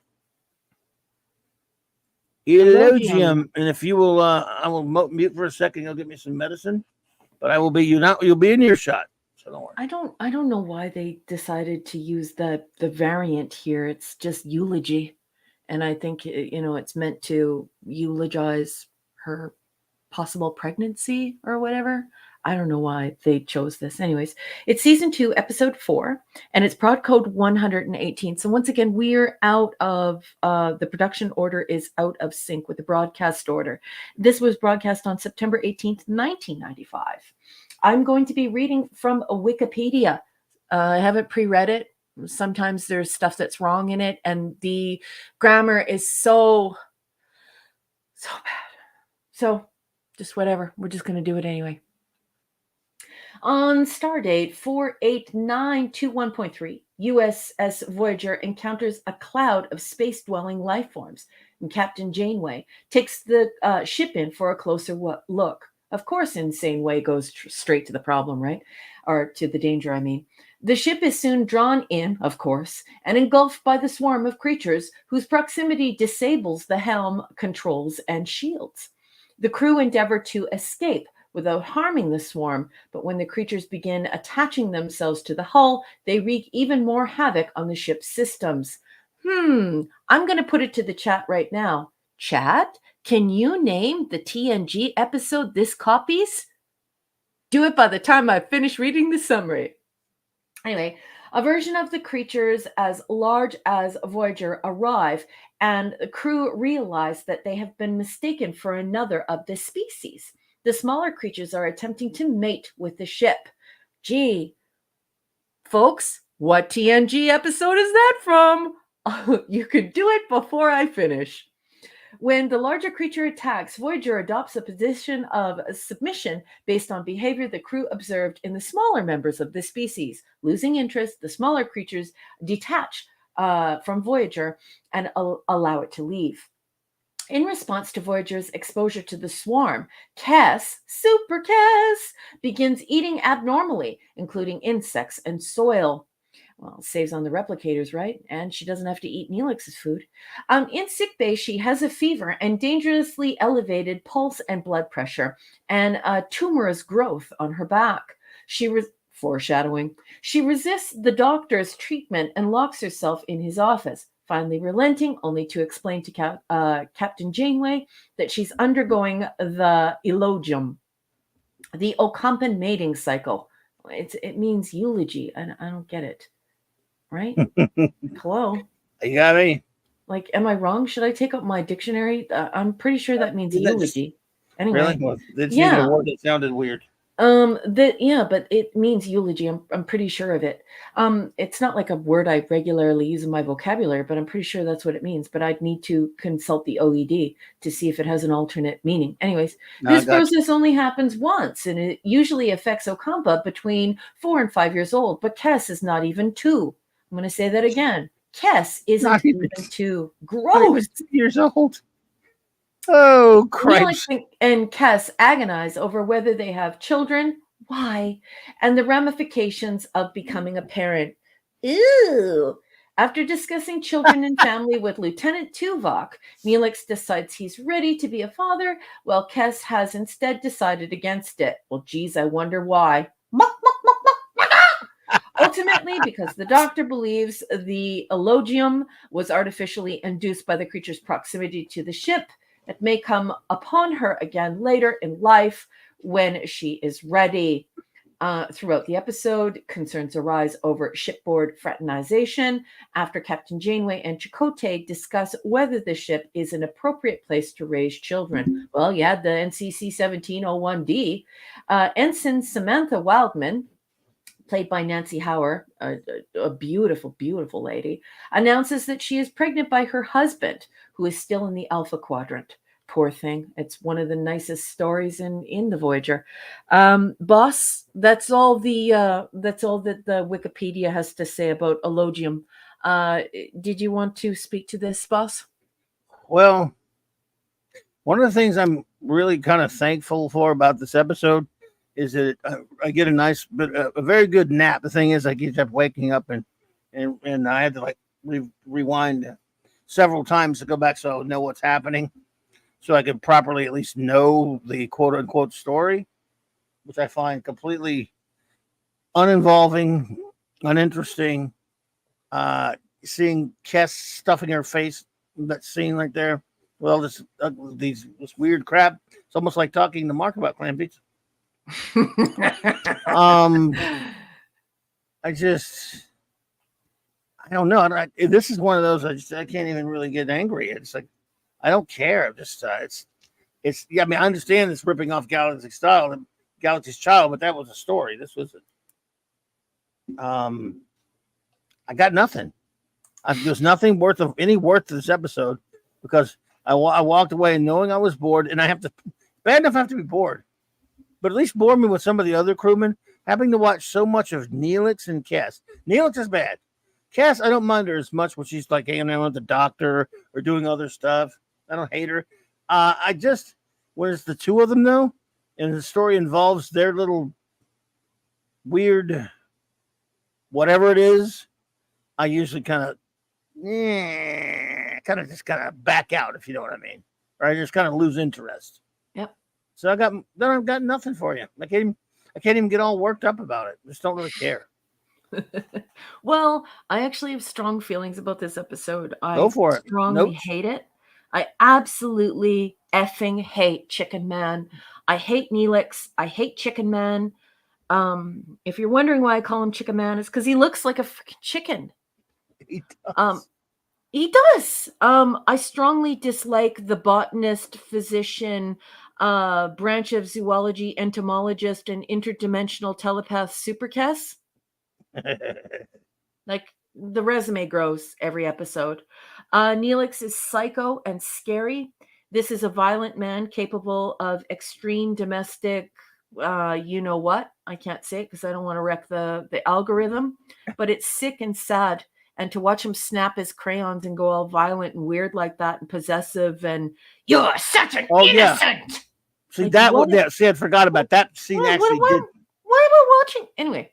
That did piss me off. I'm sorry. That was the one thing that got me aggravated with you. Yeah, and he does it all the time. At least every single episode where there's some focus on their relationship, he snaps his crayons and starts acting like the kid from The Exorcist. Although I didn't see that movie. I have seen through my fingers one scene and I was like, I'm never seeing that movie. Anyway, there's beautiful chemistry once again with Janeway and Chakotay. I love the chemistry of these two actors. They're terrific actors. I love their chemistry. I love the way they look at each other. And I just love Robert Beltran. I think he's fabulous. Chicken Man calling the super toddler sweeting is so much cringe, is so skin-crawlingly cringy that I actually can't even articulate how disgusting it is to have Chicken Man calling super toddler sweeting. Oh, sweeting. What? What is a sweeting? I don't know. It just makes me want to puke. I hate Chicken Man. He's insufferable. Kes says she isn't even 2 yet. Now, for all of the people who have been giving me grief about the fact that I said that Kes is a toddler and she hasn't she's not even fully grown yet, I want you to realize that in this episode, this is why I said this to you previously. In this episode, they reveal she has not been through puberty yet, so she is prepubescent, and she isn't even 2 years old. So she's 1 year old, and she hasn't even been through puberty. So Neelix sicks me out. Gross, gross, gross. Anyways, nice chemistry between Janeway and Chakotay. Neelix is a coward. Chicken Man sucks. He's selfish. He's shallow. He's creepy. He's controlling. He's arrogant. He's violent. He's brain dead. He's infuriating. I hate him. I may do a video where I blow him up. I love Tuvok's take on fatherhood. The one thing in this episode that's actually good is when Tuvok talks about what it's like to be a dad, especially to be a dad to a little girl. I love this. And you all know that this pulls on my heartstrings. I love it when they show a good dad being a good dad, because we don't get much of that in Hollywood because they're all freaks and weirdos. Holly weird. Anyway, the secondary escape of this school of fish was fun, but it's been done in TNG in at least 2 episodes. Chicken Man and the toddler passionately kiss, so I wrote barf in yelling all caps, underlined it 2 times, and used an exclamation point. And Wildman is absolutely beautiful. I just think the Wildman is just beautiful, and her sweet little beautiful red-headed daughter, just beautiful. Just beautiful. Anyway, this is an F for me. I think it's just absolute complete trash. It's just trash. I don't want to watch this trash. Well, you need to stop making yourself watch that particularly trashy episode. Now that you've reviewed them all, after this, you can make some deals with yourself about you don't have to watch them anymore. Mm-hmm. But until then. Oh, wait a second here. Lenrod What? says arrogant. He very clearly has low self-esteem. No, he doesn't. He walks up to the captain and says, I'm being underutilized. I want to be a part of the bridge crew. Give me a break. I hated that. What are you talking about? A guy with absolutely horrible. no Starfleet training, who's a complete freaking dingbat, thinks he's going to become a part of the bridge crew with no training? Get out of here. He's arrogant. Wow. Good night, Maddie's daddy. Good night, See you later, bro. Good night, Steve. Good night. See you, buddy. So, what is your rating again of this episode? F. Yeah, I too give it an F. Pretty simple, cut and dried stuff. All right, my friends. Now, if you would like to give us your rating of Elogium, or whatever, and any words you may have, please do so while I fetch us some more extraordinary Max Redstone entertainment. There we go. Elogium by the great Maximum Redstone. Voyager runs afoul of a disabling horde. After they depart, we're still very floored. Although Kes does not procreate with a distasteful fate, the thought of even one Neelix Jr. running around on the board. Oh, boy. Yowzer. Thank you so much. Great Max Redstone. Well done, sir. Good night, Steve. Sleep well. I'll most likely kill you in the morning. See if you heard me. Energize. That's pretty much like the best way to exit this room. Bye, guys. See you tomorrow night on Mark D with the C's channel. Energize. Was that or was that not a great exit? Perfect. All right, so what do we got here? We got some stars. No one wants to review these past couple of episodes. We were killing us with the first one. When one's really good, they don't say much. And when one's really bad, they usually can't stop. Lisa says, F. Hated it. Kes all sweetie in a maniac. Kes all sweetie. Sweaty, sorry. All sweaty in a manic frenzied state with yellow oozing hands was gross. Yeah. Kes and Neelix contemplating parenthood together was gross. Jane, in same way, Chakotay, make it better. Okay. F++. I love you, Lisa. That is a stellar review, pun intended. Yes. Nicely done, so Lisa. good, so good. JT Kirk says F. F minus. Wow. elbow gum. Elbow gum. Super Kess's premature puberty is further proof that Netflix, I love when he does that, proof Netflix needs prison plus. Now, a stupid crew and even stupider reproductive process for Ocampa. A series worst finalist. Oh, yes. Oh, this is a Oh, series yeah. worst Oh, finalist. good. Yes, it's in there. Especially when we make good on that very, very strange thing that is going to happen that we can't spoil. Yeah. Smilex is leaving. Night, Smilex. Smilex, be good. You have a ought great to one. have a good weekend. Be good. Be a good otter. Shooter, D- says cockroaches in the cabbage and roosters. Oh God, that was disturbing. I mean, I hate everything. Ooh. Now it reminded me how bad this episode was. I'd gotten most of it out of my mind, and that scene in the opening scene with the damn rope stinging in the she's like in the cabbage and the food. They're in that. These filthy, both of them, Cass and Chicken Man, don't belong anywhere near food. I would not eat in that galley. No, with that no nut one job. Making the food. I said, "Oh, I guess I'm just gonna have to die out in space. It's not worth eating with that jackass blood makes." Cabbage and roosters preparing for a cockfight. What? Wow. Cabbage and roosters. Cockroaches and a cabbage and roosters. Okay.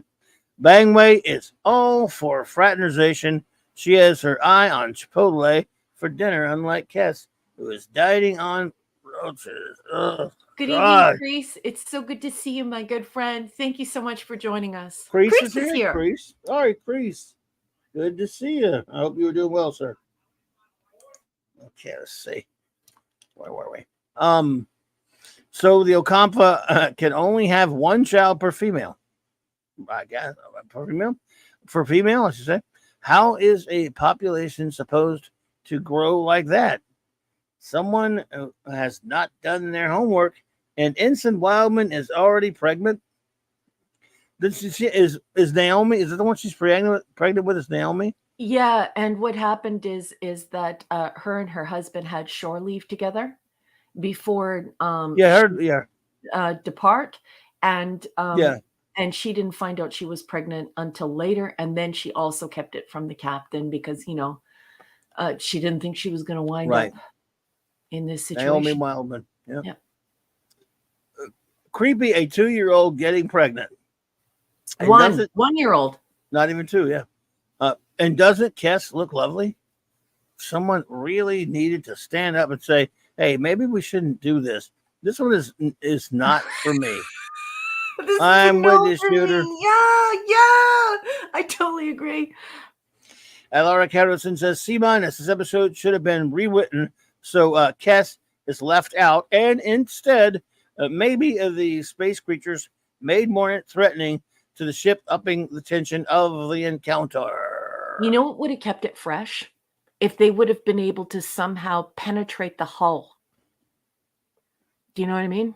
Like, make it fresh. Yes. If you're going to borrow from TNG, 2 episodes of TNG, make it, skip the Kess thing. Totally agree. And do but they're doing the setup for the what's to come, which is a giant bar fest. But I would have liked to watch something where there was some type of hull penetration without making the ship explode or something, because it had some ability or something. Just take me science fiction. But yeah, I agree. There you go. Eric K says F. Neelix is insufferable, jealous of everyone who talks to his child concubine. Just an episode that makes your skin crawl. Someone needs to do an intervention. Yeah, it really is garbage. It's garbaggio. Mm-hmm. Jill says F. The attempt in giving the Ocampa a unique set of biological functions only served to explain why they're a dying species. 6 days? I didn't need that visual. 1 kid per life? Untenable. Also, the foot rubbing thing, and then Neelix getting violent and controlling again with his 1-year-old, saying, "I don't think I want the doctor rubbing your feet." when meanwhile the doctor, like, it's an EMH. Do you know what I mean? And that would be a parental thing, but why would a parent be rubbing? Oh, I can't. It's a rabbit hole. I'm not going down His it, ass folks. needs. I like it when the doctor slams his ass and kicks him out of sick bay. Yeah. As he should.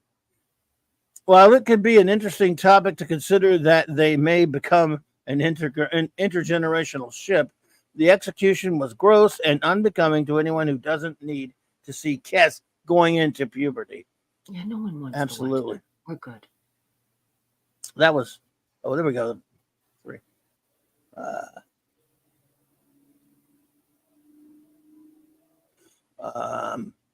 Most concerning is how Kes believes the level of jealousy exhibited by Neelix is anything but controlling and psychotic. Instead, she enables and feeds into it whatever he wants. Mm-hmm. Not too good of an idea there, is it, So ladies? true. It's so true. Don't do that, ladies. Cut it out. All right. Meeting unusual alien life forms with which we need to understand is one of my favorite things. So it's disappointing that they failed to portray it in any meaningful, efficient, or engaging way. Mm-hmm. Yep, it was all there for the dumb two. It was one of those things where it was just a straw dog. It was there just to give us a stupid Neelix Kes crap. Tuvok. It appears we have lost our sex appeal, Captain. Claboni, if we haven't already, please, Captain. Anything for you, Jilly? Neelix, and I strongly dislike Kes. Hey, did I tell you that I hate Neelix and I strongly dislike Kes? Neelix, and I strongly dislike Kes. Draw that man in a chicken suit. It's the Chicken Man! I mean, it never gets old. Love Oh no! Oh my gosh! The chat's calling for the Clawbony, and they're screaming for the Clawbony, like they're all yelling. Did I just give it to him? Wait a minute! I gave him the Clawbony, did I not? You did. They want it again? I don't know, but they're freaking out. It's great. Neelix, and I strongly dislike Kes. Hey, did I tell you that I hate Neelix and I strongly dislike Kes? Neelix, and I strongly dislike Kes. Okay. There you go. So funny. Everyone, I love you so much. Crowd wants, the crowd gets. Chris says between Neelix and Kes, I often wonder which one of those two was an actual toddler. Right? No kidding, right? Yeah. The AI show says D, optional title, Tedium. Kes and Neelix are like oil and water. The only couple that could work is Janeway and Chakotay. And of course, they can't be together because the script says no. Tuvok knows best. Yes. Enigmatic Drop Bear says D-. Another cheap knockoff of a good TNG episode. Voyager is a great vehicle for stories about isolation, despair, relationships, and survival. This one does an impressively poor job of it. Mm-hmm. Thank you so much. Absolutely, sir. I like that he said that, because when you have this situation, natural themes develop, intellectual and emotional themes develop in these types of situations. So what he's actually just said is quite profound, isn't it? Because that would be the mandate in the writer's room every time you entered it. That is what you would be thinking. Primarily, the overarching themes here are da da da da da. Well, I missed some. I didn't know I missed that, Jill. I'm so sorry. Oh, missed 4 of 6. Did I get 6 at least? I'm sorry, Jill. Let's go for it though. So much brilliance was fed into the previous episode that this one just checked out of the logic department entirely. How Agreed. could Wildman not know she's pregnant 6 months into the voyage? Ladies, I defer to you, ladies. Can you not know you're pregnant after 6 months? No. This one? No. Okay. At You 5 sure? months, at 5 months, you should feel the quickening. So you should feel butterflies in your stomach, and those butterflies is the baby big enough that you can feel the baby moving. Fair enough. Right? It's and fine, this is right? in the 24th century science. She should do it way quicker than that. Simply she said minus F out title. You eat them. Really vomit inducing up all around. No sci-fi here. Thank you, Steve. Bubba Doom says, F face to the wall, Neelix. My granddaughter is half of Kessa's age. Yeah. Neelix should be locked in the brig, left extra sheets and jumpsuits. The camera's turned off. Let nature take its course. Even if we entertain the fact that Kess is a 1-year-old and she gets to live until she's 8, right? And they're dead by the time they're 9. So let's say 1 year. Let's give her some dog years. Let's give her dog years for like 10 years. Let's be generous, okay? She gets to live 90 years, okay? She's still 10 years old. Nuts. Do you know what I'm saying? Nuts. Like developmentally, and having him always saying things like, "You are such an innocent." Like, what are we doing with this character? What's happening here? I hate the whole relationship. Hate them, and I hate the whole relationship there. Linrod says, B. Oh no! Once again, I enjoyed an ep while the world hates it. Not the world. We're just a few people now. Linrod, a lot of people probably like it, so you don't worry about that. I guess my lack of hate for Neelix is to blame. Hey, look, you can like him all day long. Our good friend Maddie's daddy, and I've known him we've been friends for 40 years. He just told me that he likes Neelix. So it's okay to like anybody. Never worry about that here. All opinions are welcome here, Linrod. You should always know that. What I find confusing is they've been out for 6 months. If she was preggers prior to leaving, I feel like she should have been showing shrugs. But what do I know? I'm not a whammon, and I'm not a biologist. So, but Emperor's NM brought up a very good point that I actually forgot about. But that is absolutely true. There was an interspecies gestation issue with Naomi, and she has the cute little dragon bumps on her forehead. Mm-hmm. Ah, that's right. But they'll mention this in episode.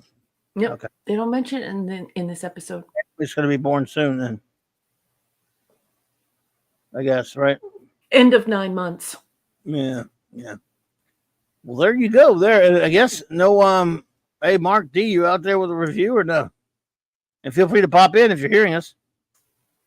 You may be having some tech issues. Well, it's not only that. It's August 19th. You know what that means? Everybody's outside trying to claim the very last vestiges of summer. Fall is here. Oh, it's 20th. It's almost here. Are you? Oh, 30. Okay, it's cool. Are you high? It's not even 20. It's not fall. It's 100 billion degrees outside. I know. I'm sorry. I live in the north. Leaves are already falling here, sweetheart. Here you go. It's not officially fall, but people are out now trying to get out and to get something done as summer is fading here. But at least 3 of my neighbors, their front lawns are filled, like full of leaves. You can't see their lawn.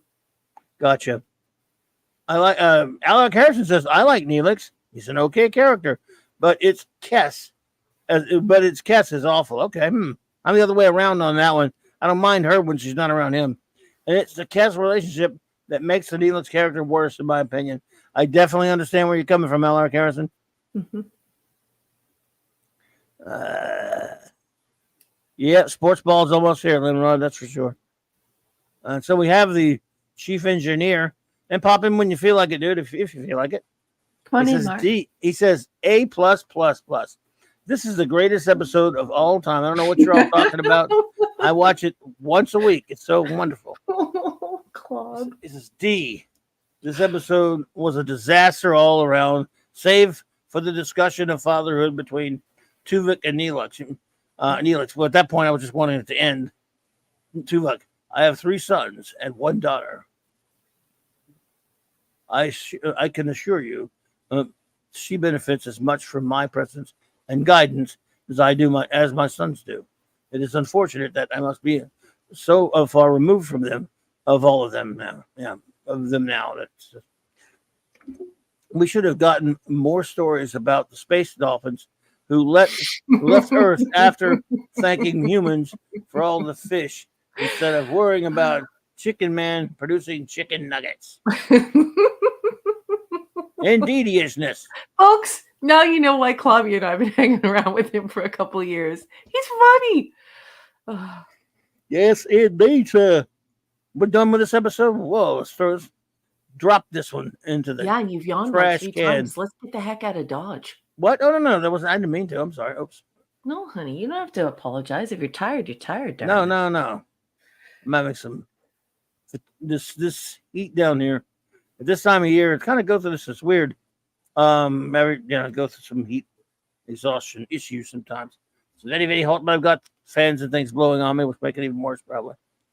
There he is. There he is. Well, Bob, eventually. Hello. He's probably switching mics. So long, and thanks for all the fish.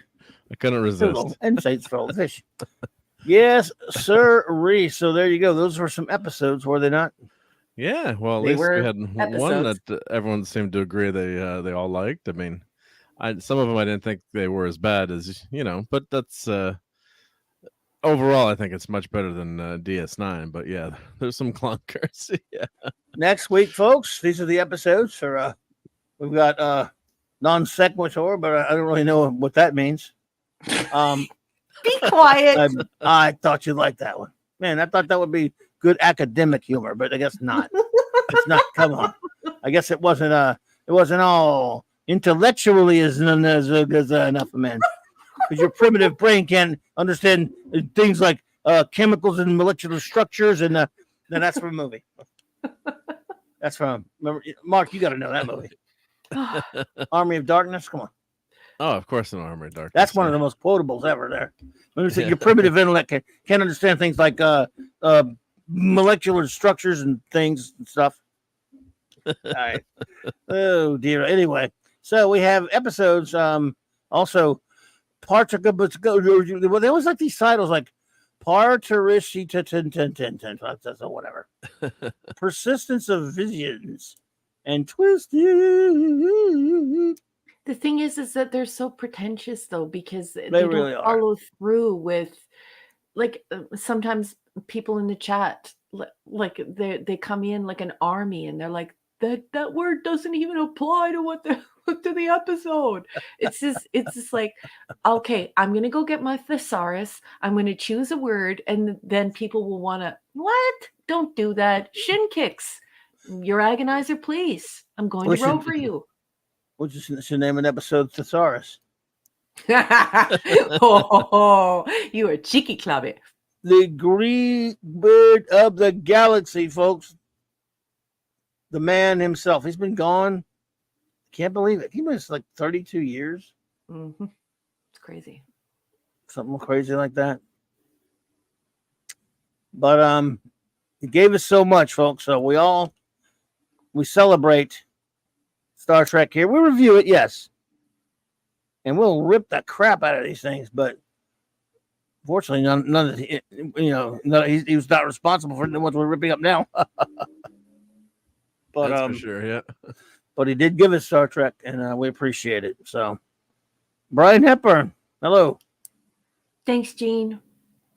Thanks for giving me hope, and for teaching me that you don't have to be rich to want to go to school. You don't have to be rich to want to be edified, to keep on believing in my fellow man, and to always keep that hope, and to always seek knowledge, and to always seek wisdom, because it doesn't have a tax bracket. And I see your vision, and I hope that we will overcome our pettiness. I hope we will overcome our ignorance I hope we will reach for the stars and that we'll all do it together, and we'll all be learning and growing together. Love you, Gene. Thank you for everything you taught me. Thank you for everything. My whole life you entertained me, dude. I love you. That's very well said. Thank you, Jill, for the super chat. You're too kind, my dear. She says, I had a great time talking Star Trek on Gene's birthday. Thank you so much. Thank you for being here. We loved having you here. You're the best. We love you. You were a star tonight, Jilly. Thank you. Yes, indeed. Any words about Roddenberry, Chief Engineer? Oh, just what do you say? I mean, created the whole great bird of the galaxy, created the galaxy that we love so much. And, if it had gone back to those roots today, we'd still getting good Star Trek, unfortunately. And, you always there's a difference between having some stories that, that story wasn't so good. But when you have, new stories that just don't make sense, and it just shows you how great his creation was and how amazing those characters were. And he hit lightning in a bottle. I mean, he's always been a great writer and a great TV writer, but once in a while you just have the greatest hit, or you have that something that's just everything just comes together, whether it's a great invention or a great song or a great story. And Kirk, Spock, McCoy, and the whole crew, it's just it's a great symphony of characters, like a great piece of music that just works. And you just watch any TOS episode, even the ones that aren't my favorites, you just love the characters, and you just feel at home when you watch those shows, or you read some of the books or the magazines. So it's he's been gone a long time, but he'll live on forever, and all these characters and all these stories. You can't ever beat the original Star Trek. There's just no way. Right from the start, that show takes off and is amazing. So, and of course, you got to remember too how many people that show influenced to become scientists, engineers, right. Communicators, and going to NASA. And then her character, Nichelle Nichols, doing the promo for NASA to get minorities involved in space and the sciences. So a lot of good came from the show. We got the Enterprise shuttle that was named in honor of the crew, and so it's something that's become part of our culture. Star Trek. You mentioned Star Trek. Everyone knows what Star Trek is. They might not know the ins and outs. Sometimes they might say, "Oh, you mean that Dr. Spock guy?" And like, no, not the child psychologist, Mr. Spock. But people have heard of Spock, and so it's part of our culture. So it's just. And look, we're reviewing and shows all these years later and talking about them. I wonder what Gene would have thought of this technology that's very, I'm sure, would have loved it. The Star Trek technology we're using. I mean, you're all the way across, how many thousands of miles away are you from me in CLOBBERIN times? And, it's a long plane ride for me to get down there, but we're talking like we're in the next room. So yeah. That's also amazing. The only thing that he didn't. That's the one reason why he didn't want to die. When he was asked about it, do you know that he talked about that? He said, "Oh, he did." Yeah, it wasn't that he was like afraid of getting old or not being around anymore. It was that he said that he was so excited and disappointed that he wasn't going to see what we invented, where we went, what we in achieved. The future. Yeah, just always about hope. Just always about hope. Keep learning, keep learning, keep learning, keep your hope alive. Hope and learn, hope and learn, hope and learn, and be in service to humanity. Like, it's just, the guy was something else, man.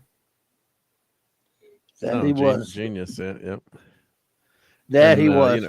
And a World War II veteran, of course, we should mention too. So, fighter pilot, officer, a cop, police officer. Yeah. So, quite a history, quite the background, and that I'm sure those influences in life obviously helped to help him become a great storyteller. But it's quite a legacy that he's left behind, and we're all the better for it. Yeah, he's the best. He's the best. And also look at that handsome face. That's a handsome fella right there.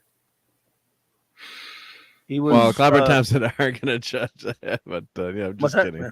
We're not going to judge how handsome Gene is, right? No, that's a handsome fella. He's got a handsome brain. I'll say that. Yeah, he's a handsome fella, and the world misses him. The world needed him. That's the kind of guy who should get 3 lifetimes. He comes, he really rates up there with on television. There aren't just television alone, because I mean, when you can make a TV show, well, there is no more influential television show in terms of on society than this, and it's not even close, because it's not like you can make a list. If you just say, "Boy, make a list of the most influential TV shows of all time," and by criteria is how it affects. It's not that it's whether it's good or not. Yes, it needs to be good as well. Your Old Toys, hello there. It needs to be good, but as far as how it affects and what it, a society in general, and what did it inspire?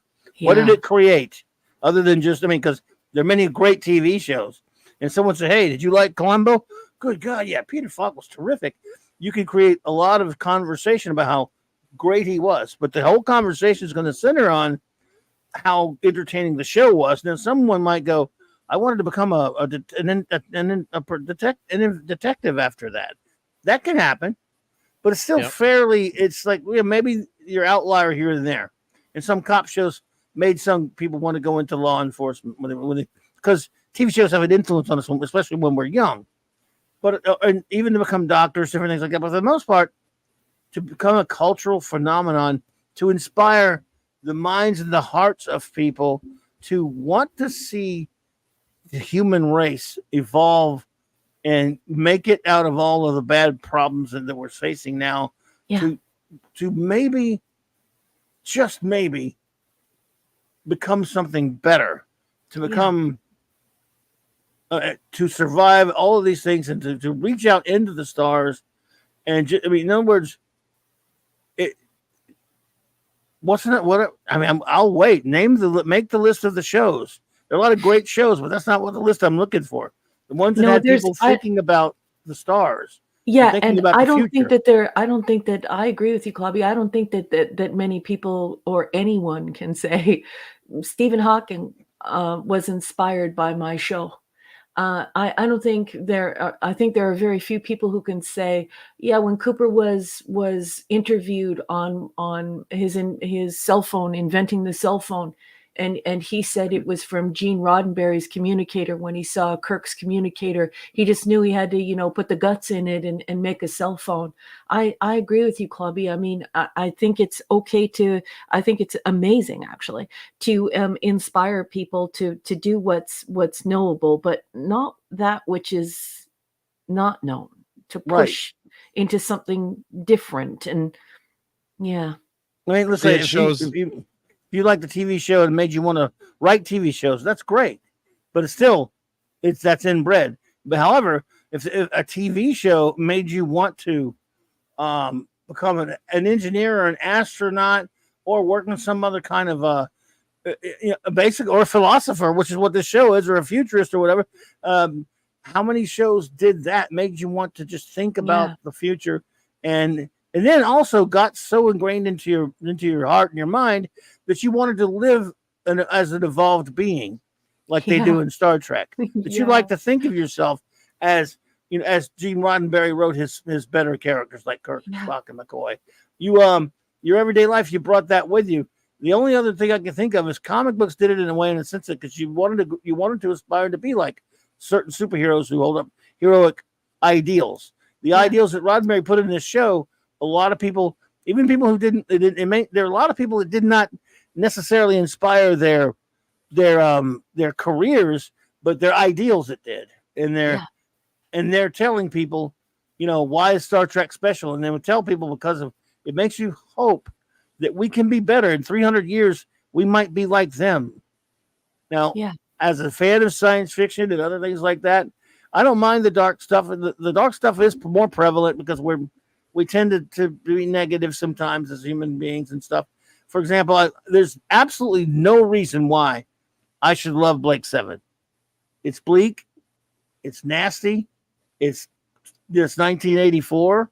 It's Orwellian. It's all these things where it's not where we would want to go. Like I always say, Blake 7. I mean, Star Trek is where we want to go. Blake 7 is probably where we're going. Or Blake 7 is what we want. Or Blake 7 is the warning. Star Trek is the dream. Blake 7 is the nightmare. And I love Blake 7. And I love those characters. They're great characters. But they're trapped in a nightmare.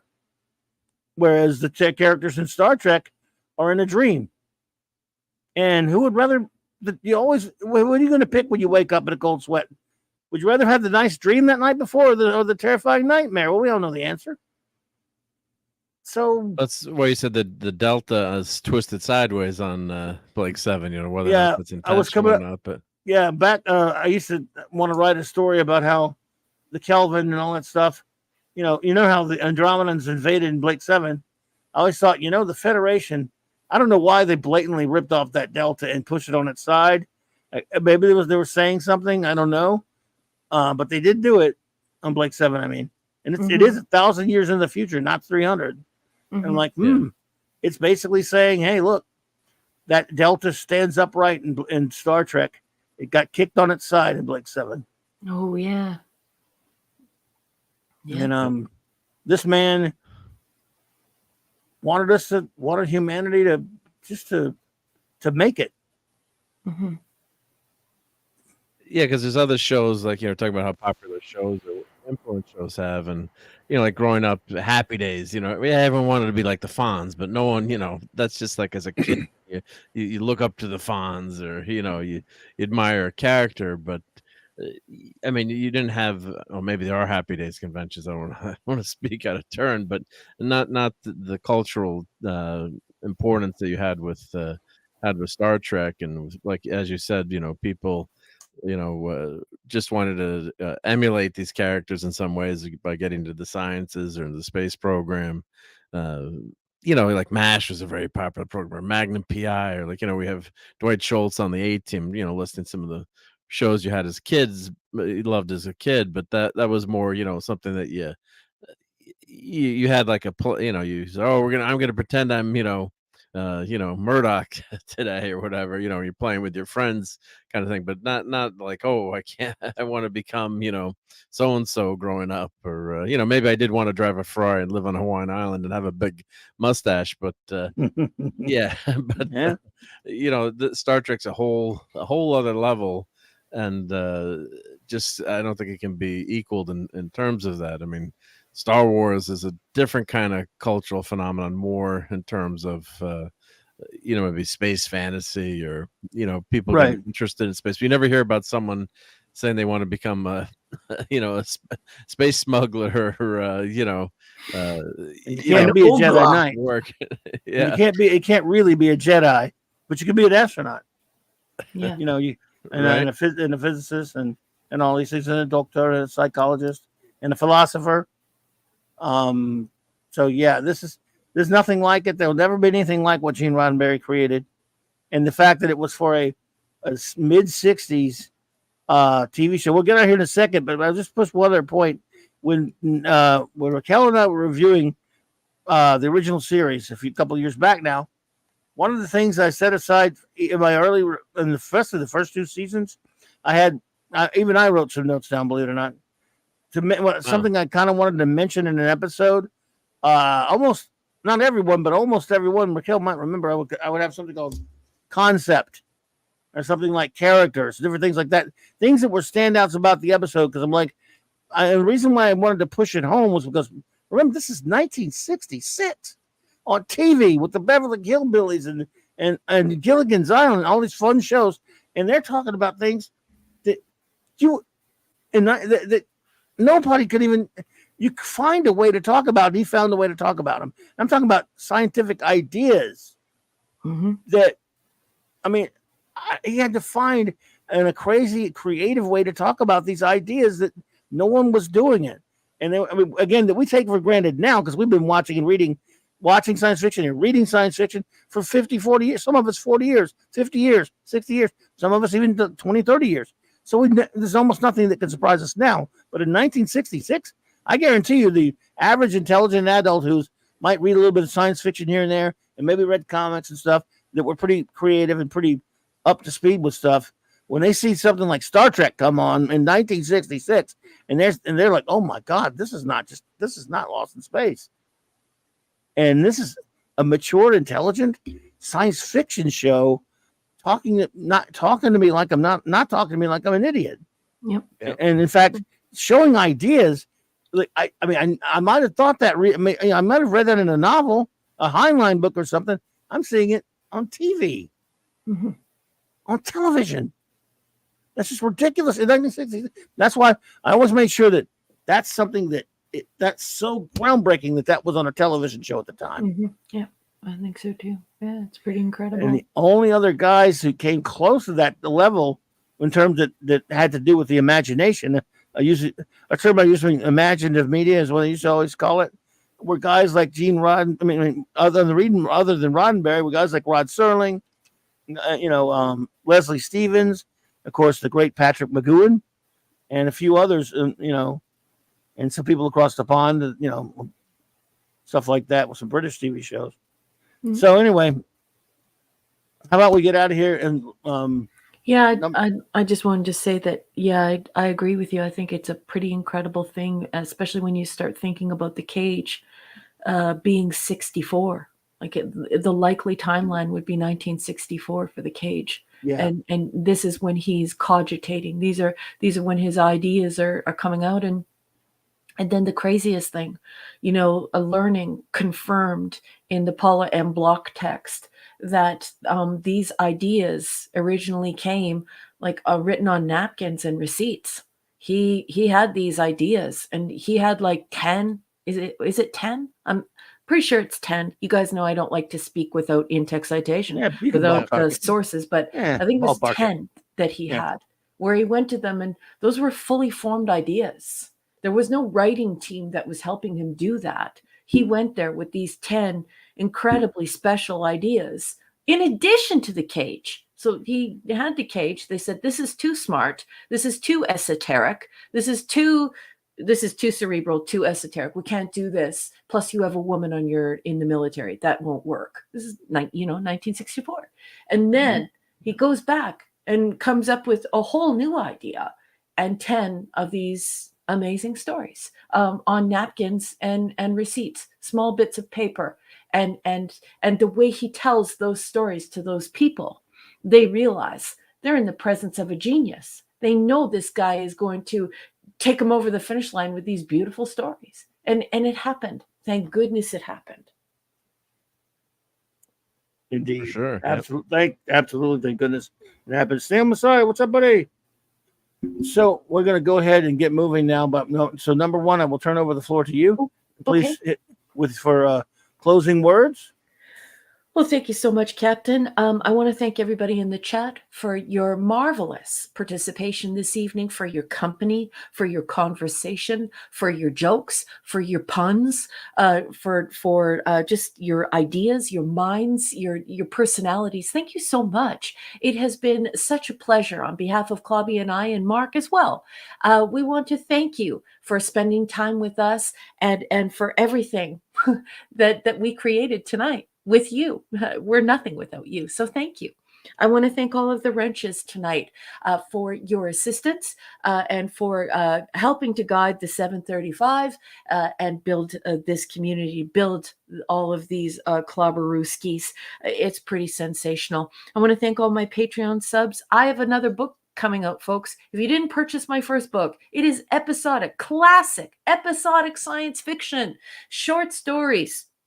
And you can get it on Amazon. It's called Science Fiction Tales, but I have a second volume coming out, and hopefully, cross your fingers, I'll have it ready by December. It's been very difficult to try and get a book out in a single year, but I'm trying, folks. And those Patreon subs, those backers of my book are Larry, Tony Stark, Sean Carter from Mars, Cardinal Sin, Shuta, Chris Persia, Scuba and Leslie Pete, Eric K and Kirby, Enigmatic Drop Bear, Michael and Cassandra Beacom, Mark D with a C, Anti-Derivative Jill, Maximum Redstone, JT Kirk, Dabman and the Dabman Clan, Lord and Lady Thoth and Lance, and of course, Rob Altus. Thank you so much for backing my book. You guys are just the nicest human beings ever. I couldn't do it without you. You have literally funded my book launch, different marketing materials. You helped me to pay for my editor. Like, you guys are just sensational. I know corporations, they're not interested in episodic classic science fiction, but I know you all are. So thank you for backing me. I want to thank Mark D with the C for just being an extraordinary human being. Thank you for being friends with me. I just think you're the coolest dude. Please follow Mark on Patreon. He makes a doomsday machine. You should buy it because it's cool as heck. He also has a super fun YouTube channel. Get your butts over there and hit the sub. And last but certainly not least, Captain, my captain. You're one of the best friends I've ever had in my life. I love you so much, sweetheart. Thank you for creating this beautiful community, this channel, this space for Trekkies. We are having a ball. Thank you for all of the friends that you've introduced me to for all of your marvelous ideas and for just being you. You are an outstanding individual, and I adore you. And that's it. Good night, everybody. Well, thank you so much, number one. Hello there, Indie Key Comics. Good to see you. Thanks for popping in. Chief Engineer, any final words? Oh, thank you so much. Always great to pop in here. I had a great time hanging out tonight in the chat. And I did have one special clip for tonight. I don't know if this is true for those of us on the panel, but well, it appears we have lost our sex appeal, Captain. So I don't know if I can agree with that or not, but I think, you know what? I think they that's true because they broadcast this just draw that man in a chicken suit. It's the Chicken Man. That saved the day. You saved the day. Yeah. Yep. So, but Alark Harrison, I think Mark put it in the chat. Oh yeah. So you can go to Patreon to support Raquel there, and also I think I do have on Amazon. You could just look me up under RM Briggs. Yeah, you can find Raquel there. But I think it's better to support you on Patreon if I'm not speaking out of turn. Yeah, Patreon's great. Better on Patreon versus what would you recommend people do? If you want a copy of my book, if you want a hard copy or a paperback of my book, Amazon is the place to get it. The reason why Mark is saying that, and you are not speaking out of turn, you are my friend, and thank you. Mark is one of the people who convinced me to go on Patreon so that I could get a little bit of help to get this second book out. And he's been right, and so has everyone else, Larry, and other people who convinced me to do it. So if you want the new book, please go to the Patreon. You can read the stories there. You'll be reading the stories before anyone else because I'm not publishing them until I have all the stories down. And so that's what I'm offering on Patreon. Patreon, you can get a copy of my book, an e-copy of my book with a membership there, my first book. But if you want like a hard copy, you can get one at Amazon. And thank you so much for that, Mark. You're very kind. Oh, thank you. Yep. Excellent. So, go support Raquel, and I want to thank my Patreons as well, Shooter, Brian Heppard, Rob Altus, and Larry. Thank you very much. So I'll put my Patreon in, and we're going to have the Clubhouse tomorrow night. No sea bugs will be appearing. Into the Sunday night foodery. I did a lot of smoking on the grill this weekend. You know, summer's ending, so you want to get your barbecuing in. So looking forward to hanging out. Don't feel like it's ending to me. Yeah, here down south, it's not. Bobby lives in hell, folks. Yeah, it's I've been reading. He's in Hades. He's not in hell. How bad it was. He's not in hell. He's not in hell. But he is in Hades for sure. Yeah. But thank everyone so much. Thank you to the chat. It's great to hang out with everyone. Have so much fun on Saturday Night Star Trek. So looking forward to hanging out with a lot of the same people. Hopefully tomorrow night. And Toxic Tuesday will be happening this week as well too. We're back from our hiatus, and I can't remember what the movie is. I have to check, but it's a Toxic movie. Van Damme or whatever. I think we're done with Van Damme. I think. I can't remember. Anyway, just tune on Tuesday night to Nick Weiser's channel. You'll have fun. All right. I also like physical books. I love the way they smell. I love the way they feel, and I love keeping them. You know what I mean? I'm very much the same way. Alark, if you're in the United States, you can actually get a hard copy of my book, and it's so beautiful. There's a retired comic book artist who did a painting for the cover, but you actually can't get that hardcover in my own country. Isn't that sad? You can only get the paperback in Canada, but in the United States and I believe in the UK, you can get the hard copy. So enjoy it, and I hope you have a great time with it. Hey, no more cracks about the book. No, just kidding. That's Steve Mitchum's, Maddie's daddy's favorite saying. Yeah. Yeah. Well, now for some show notes and shout outs to everybody. We like to get that done quick, but we will get it done quick here. Tomorrow, well, obviously we're hanging out on the Geekery with Ray Mark D with the C, the aforementioned Geekery, 10 p.m. Eastern Standard Time. Always looking forward to that. Who knows if it's going to turn into the Eatery or not? We'll see what happens. I'll be at the great J-Man's channel, 6 p.m. Central Standard, 7 p.m. Eastern. For our one of 3 times a month, we review our Legion of Superheroes comics, reviewing them all in order, silver through bronze age, having a great time with Sean and J-Man doing that. And of course, it is of course Jack Kirby month on Clobbering Times, and this Monday night Marxley Comics Talk and Wildfire Wednesday night, both 9 p.m. Central Standard Time. I'll be reviewing some Kirby comics and talking a few. I'll have some topic related things with Kirby for that, and then of course the Clubhouse 9 p.m. Central Standard Time with Mark and Raquel reviewing some Tales of Tomorrow and some finishing up with UFO and Star Trek: The Early Voyages comics, and then yes, indeed, of course, Tuesdays and Thursday nights I'm over there with the great Tom Connors on Midnight's Edge After Dark, 6 p.m. Central with that great group over there, and Wednesdays on the great Loki's channel for the Comic Book Roundtable, and then I'm regular back on J-Man's channel on Friday nights. We're going to start reviewing Kirby's Fourth World, or continue. Started this week actually, but we continue doing that. And then remember, everybody, as always, it's next week, Saturday night, Star Trek, same Trek time, same Clobby channel, 4 more episodes. So that's what she said. So now to shout out all of our wonderful friends, starting with the Wrenches, because we love doing that. We love having you here with us, and it's just something we do. The way we roll up and yell, and just the way it is. So we'll do it really quickly, though. We want to make sure everyone gets a shout out, whether they're still here or not. The great bronze wrencher himself, Eric K., the Vindicator wrench of the Great White North, Chris Persia, D-Bud Martin, the wrench of iron, Lord Thoth and Lady Thoth, Avon lives, long live the Legion, the J-Man, my buddy, my partner in crime on Earth B, the wrench without fear, Hungry Boy, Master of the Glaboni, Stephen Callell, Maddie's Daddy, Fanty Outsidery, the Music Meister, Maxim Redstone. Thank you so much for what you did tonight, Max Redstone. Appreciate you, partner. You were above and beyond the call, my friend. Also, the great Mark D with a C, the chief engineer. Thank you. Thank you. And of course, our wonderful our communications officer, anti-derivative Jill. Thank you, Jilly. See. I just want to jump in for 1 second and say, Alark, thank you so much for purchasing my book. I really hope you enjoy it. Oh. And for those of you who would like to have the book signed, I hope that I will be able to make that possible someday.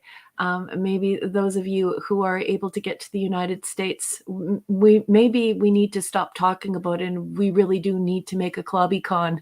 But I hope that I'll be able to meet all of you as well. Thank you so much for saying such incredibly kind things to me and for being so supportive. I appreciate you and your readership more than I could ever express on a radio program or a podcast like this. So thank you so much, everyone. Yes, indeed. Thank you so much, Jill. She's had such a great night talking Star Trek on Gene's birthday. Thank you so much. Oh, I think I saw that earlier. Sorry. Drop Bear, thank you so much, buddy. Dude, we really appreciate you. He says Oh, Thanks to all you wonderful people. I am feeling much better than I did at the start of the oh, show. good. It helps. Thank you. Well, I'm glad it does. That means the world to me. Uh, uh, EDB, just get better, buddy. Get We're all better. pulling for you, I honey. really We're all appreciate on your it. team. You're going to beat this, and you fight. And I'm sending you the warmest, softest hug. And I'm so glad that you're feeling a little bit better. Don't forget to rest.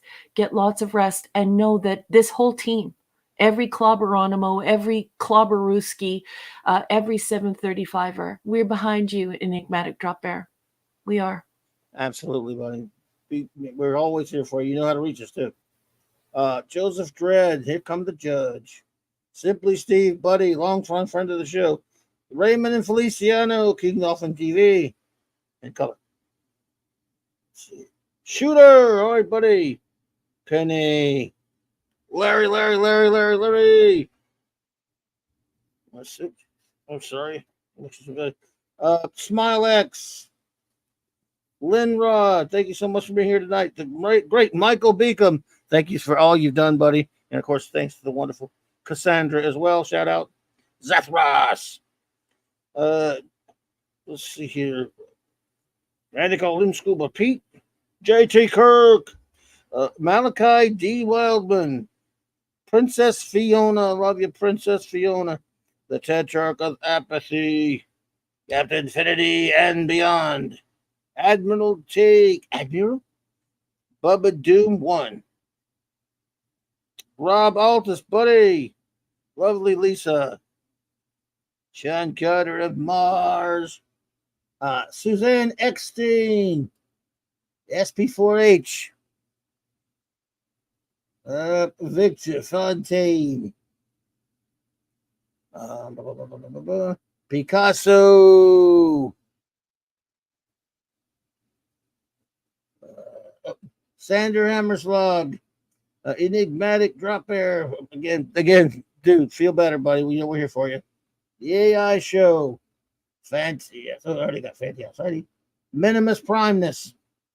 Nerdad and Axamanda Bear. Doc Fortune. Alaric Harrelson. Dave C. Katie C. Love you, Katie. DJ Ronnie G. And Dave G. Sound. So they're so similar. Let's see here. Touring Machine. Cardinal Sin. All right, Gil. Hope you're doing all right there, brother. Ravenscroft. Pleasant Valley Picker. PvP. Midnight's Oblivion, rather. Terry Rose. That 70s rock fan, buddy. Tim Shiro. Good. I mean, I was glad to see you here, buddy. It's good to see you. Creed from Cream Fan Frontier. Excuse me. Claude Salling. Classic Comics. I see. Empress and M. Great to see you here, Empress. Thank you so much. Joe Dog. Crease 1984. And by the way, Fairfax, good to see you out there, buddy. Thank you. I know you're watching. Brian Hepburn, Your Old Toys, Snail Messiah, and Indie Key Comics. So, got them all shouted out. And everyone, thank you again. Cannot thank you enough. You've been amazing. So, now just go out there, have a fantastic Sunday. Stay indoors. Stay out of that heat if you can. And just relax and cool down and have a fantastic remainder of your weekend and get a wonderful start to your next weekend. So good night, everybody. Good night. And hey, clobber on, clobberonimos, and trek on.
Neelix, and I strongly dislike Cass. Hey, did I tell you that I hate Neelix and I strongly dislike Cass? Neelix, and I strongly dislike Cass. Draw that man in a chicken suit. It's the Chicken Man! I